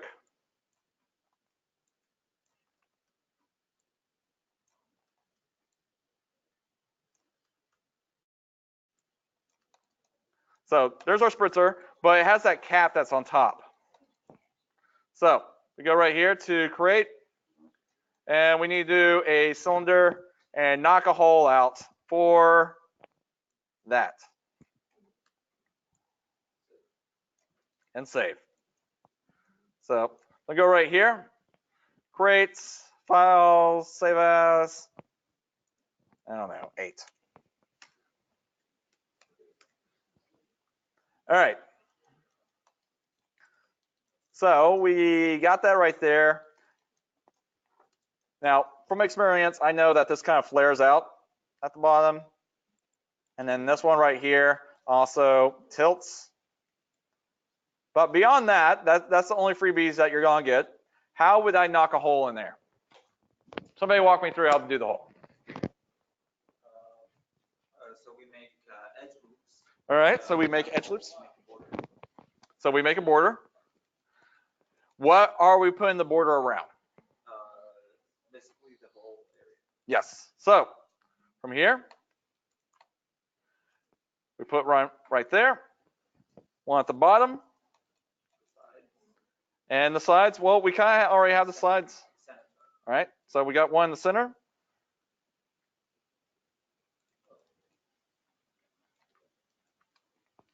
Now with this right here,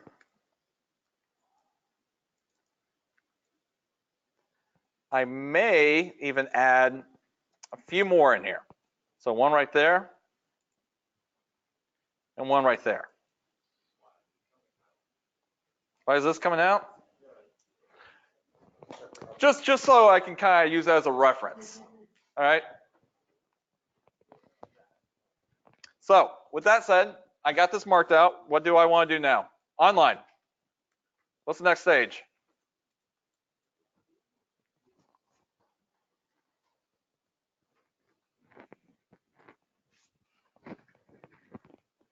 Extrude in and circularize. All right, so extrude in. So why do we want to extrude in? So our mold is not set, our geometry. Yes. So we go right here, we extrude in. I'll just kind of pull that out a little bit. And then circleize. Shift right click. Circleize. How do I fix this? Right now it's just kind of twist. All right. Twist, twist, twist.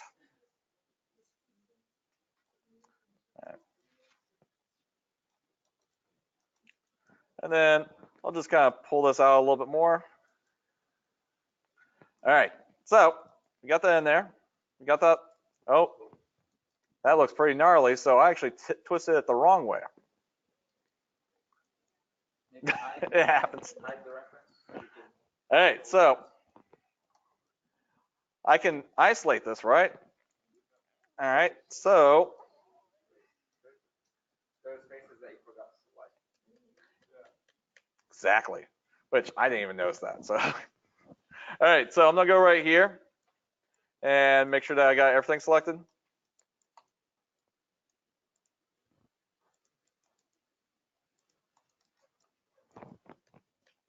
We don't have to go back a little bit. All right.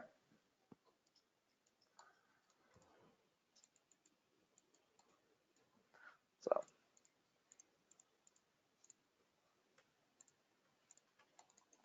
All right, so we're gonna go right here, extrude in, circleize.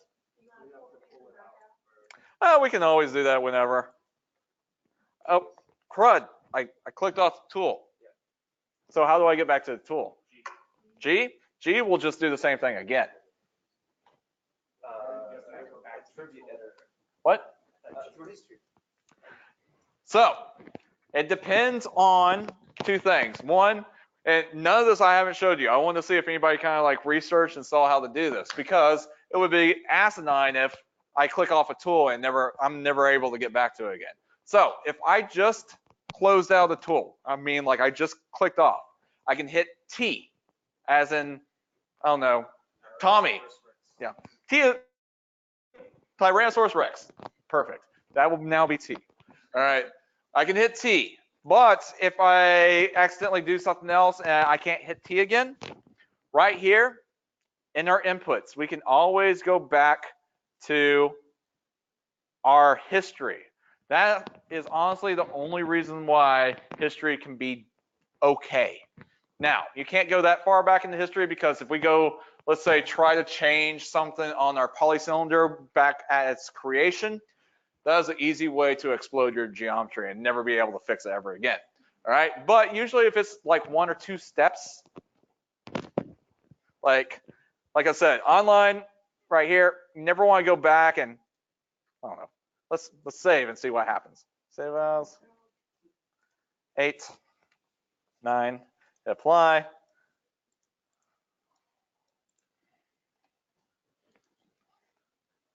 And let's say I want 36. All right, so that's what happens. That's why you don't want to work with too much geometry way in the past.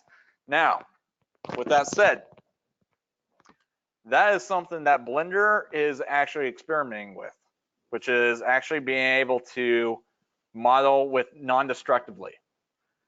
So Maya should, really up their game. Yep, and Houdini does the same thing too. You model with nodes that are all, yeah.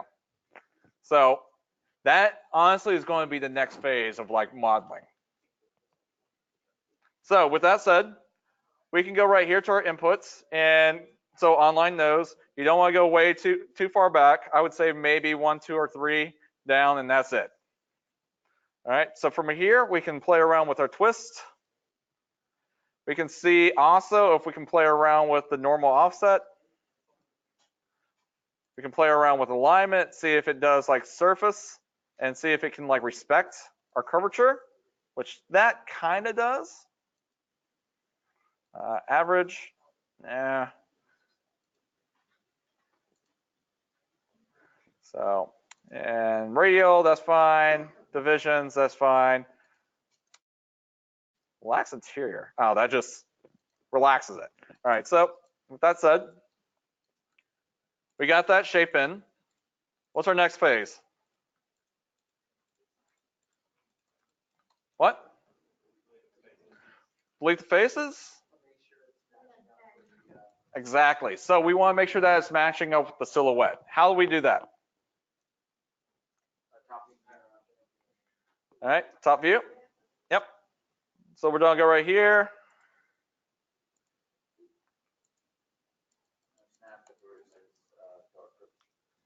Yep. And this is where I would work in both views so I can make sure that, yeah, we are snapping and getting everything straight. So right here.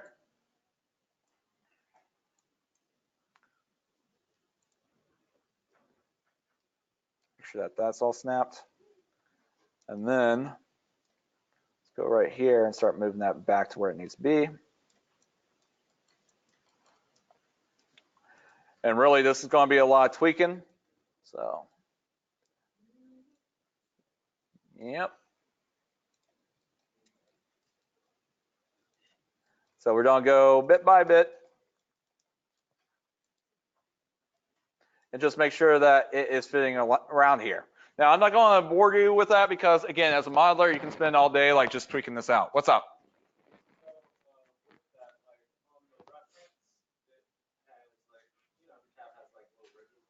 Yes.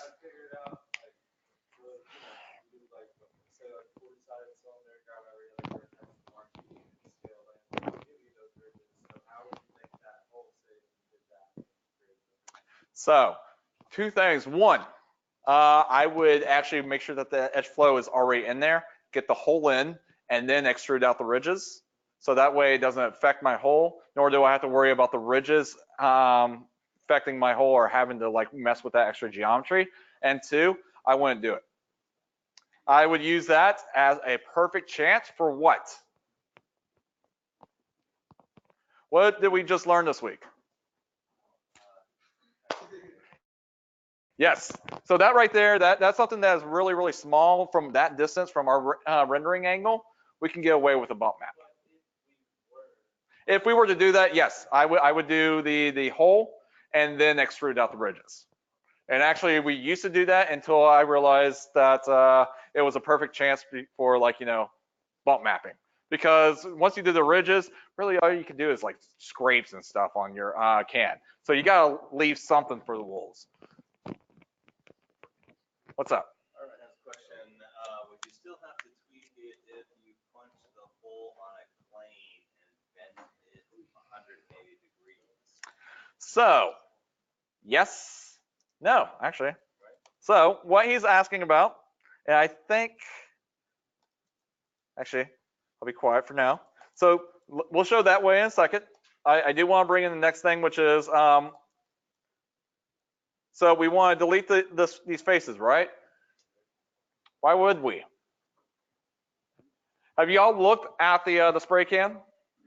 All right, so does the spray can have like a cylinder that sticks out, or does like the actual spout actually go around the curvature? Yep. So what would we want to probably do instead? We can extrude. Well, the spritzer part is a separate part. Well, then you could delete the traces, grab the line, and then extrude it, and that would give you the gap and create a separate cylinder to shove inside for the. We could, yeah. So that's one way right there. So we can either delete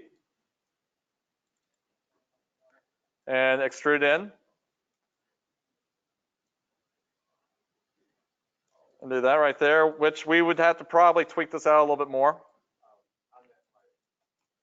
Oh yeah, like essentially, yeah, this right here, where we can just kind of push that back.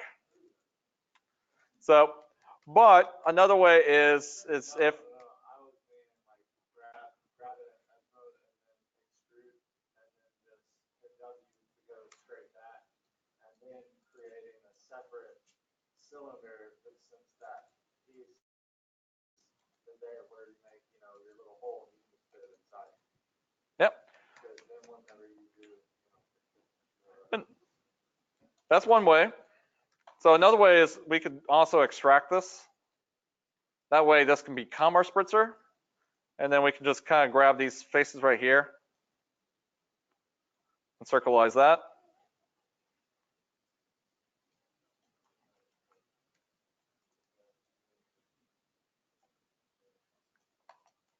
And then we can actually add a little bit of thickness to this.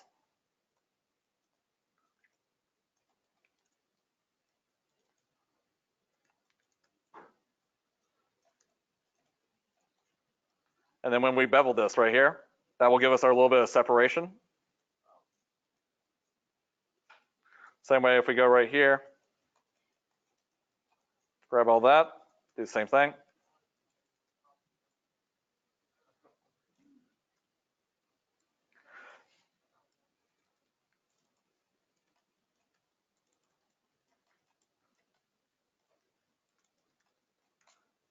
And bevel. So, yeah, your way would have worked as well too. We just wanted to make sure that we were preserving that curvature. And since we already had the curvature on this piece, we could just rip it off and make it its new thing. So for that right there, that's close enough. We probably move on. But let's do what Arvin, right? Yeah. Let's talk about what he says. So somebody looks like they've been like watching like tutorials on YouTube and like looking at different things, which is awesome. All right, it gives us a chance. Like I said, there should be a hive mind. There should be a community where you're talking to each other, learning new tips and tricks, and adding that to your tool bench. All right.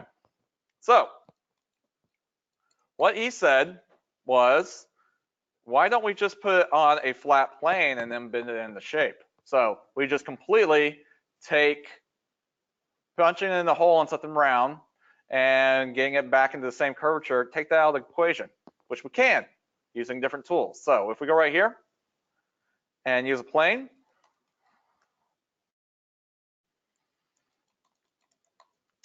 so let's say, I'll expand that right here. Actually, I can do that in here. So I want this to be, need this to be wider. And then also I need to double this right here. So let's do 20. Actually, I want to do it until I get some nice squares. All right. So this is way more than I need, but I'm gonna go right here. I'm gonna grab these faces and do everything that we've talked about so far. We're going to extrude in, circleize, twist,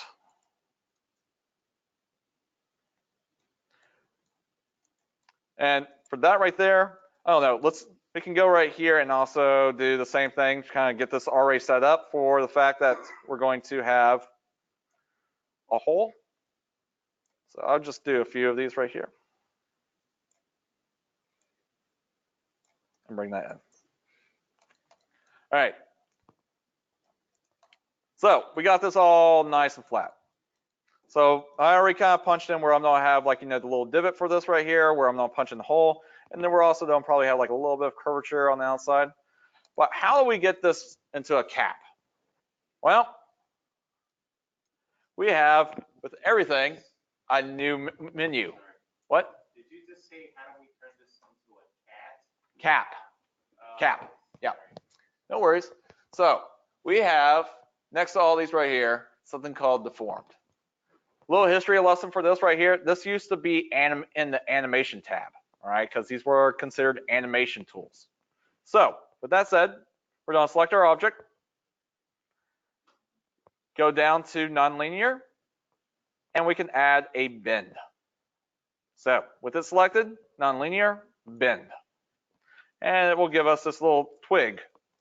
Well, what this twig does is allows us to go into our history right here, go to bend, and add curvature. Pretty neat. Really good at making a circle. Really good at making a C. Well, as you can see, nothing's happening. That's because what this is that it actually has an area of effect. Best way to name it. And also, actually, a better way to name it is envelope of effect. And for it to do anything, we have to either move it to where the envelope covers our object, or move the object to be in that envelope. It's better to actually move the deformer. So as I move it, we start seeing it affect it. So I'll move that to right there. -90 will actually make it straight up and down. And then we'll just do curvature, and now it's meeting in the center.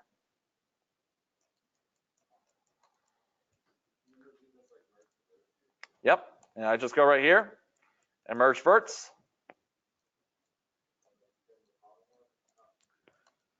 Pin the polygon or extrude. And then extrude again, and I'll just go right here, merge center. All right, now, there's a couple things right here. One, what am I seeing right here? What is purple? There's a relationship. So same way with like talking about the curves or anything like that. When we see purple, that means that this is still tied to that object. So if I wanted to get willy-nilly with this right here, it's going to do all that right there. So how do we get rid of a relationship? We dump it, or we get rid of the baggage. We delete the history. So we select it and delete history. And now that handle's gone.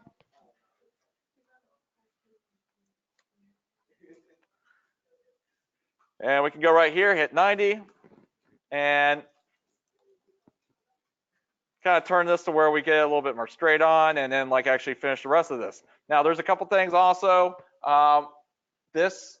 It tapers in.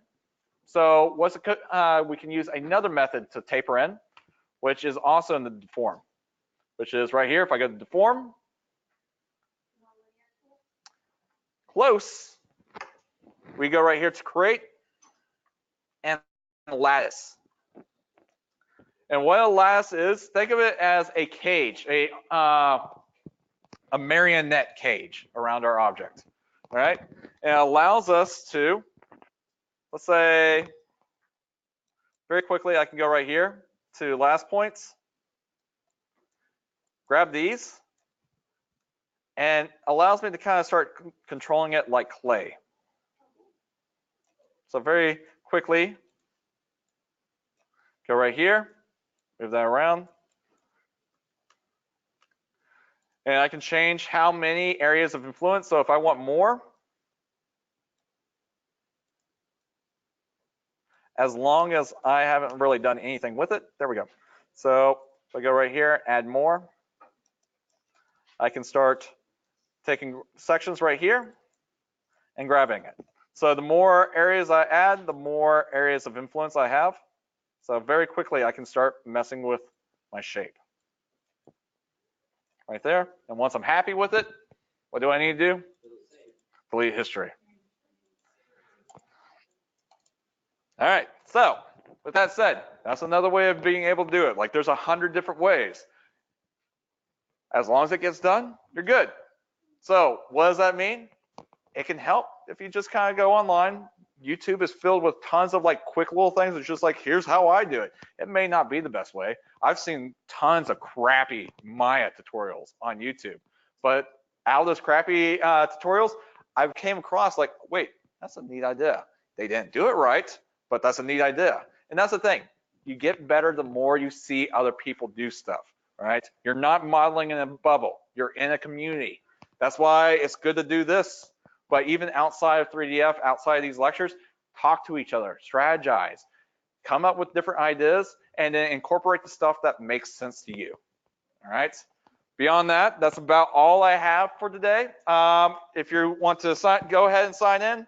As far as everybody else, we will be going over a review on Friday. Online, what's up? He's saying now that some of those board races are not plain. So, not that much. So really, non-planar means that you probably just need to add a little bit more geometry. The border edges will get a little bit better, probably once you bevel, all right, and add a little bit more geometry. Remember, non-planar means that all 4 of the vertexes don't exist on a flat plane. You're welcome. What's up? So for our third model this week, we have to bump map as well too, right? Yes.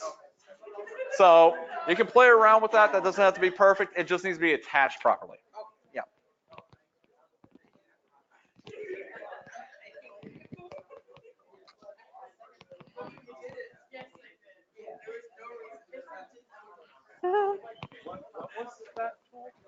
Right there, that is lattice.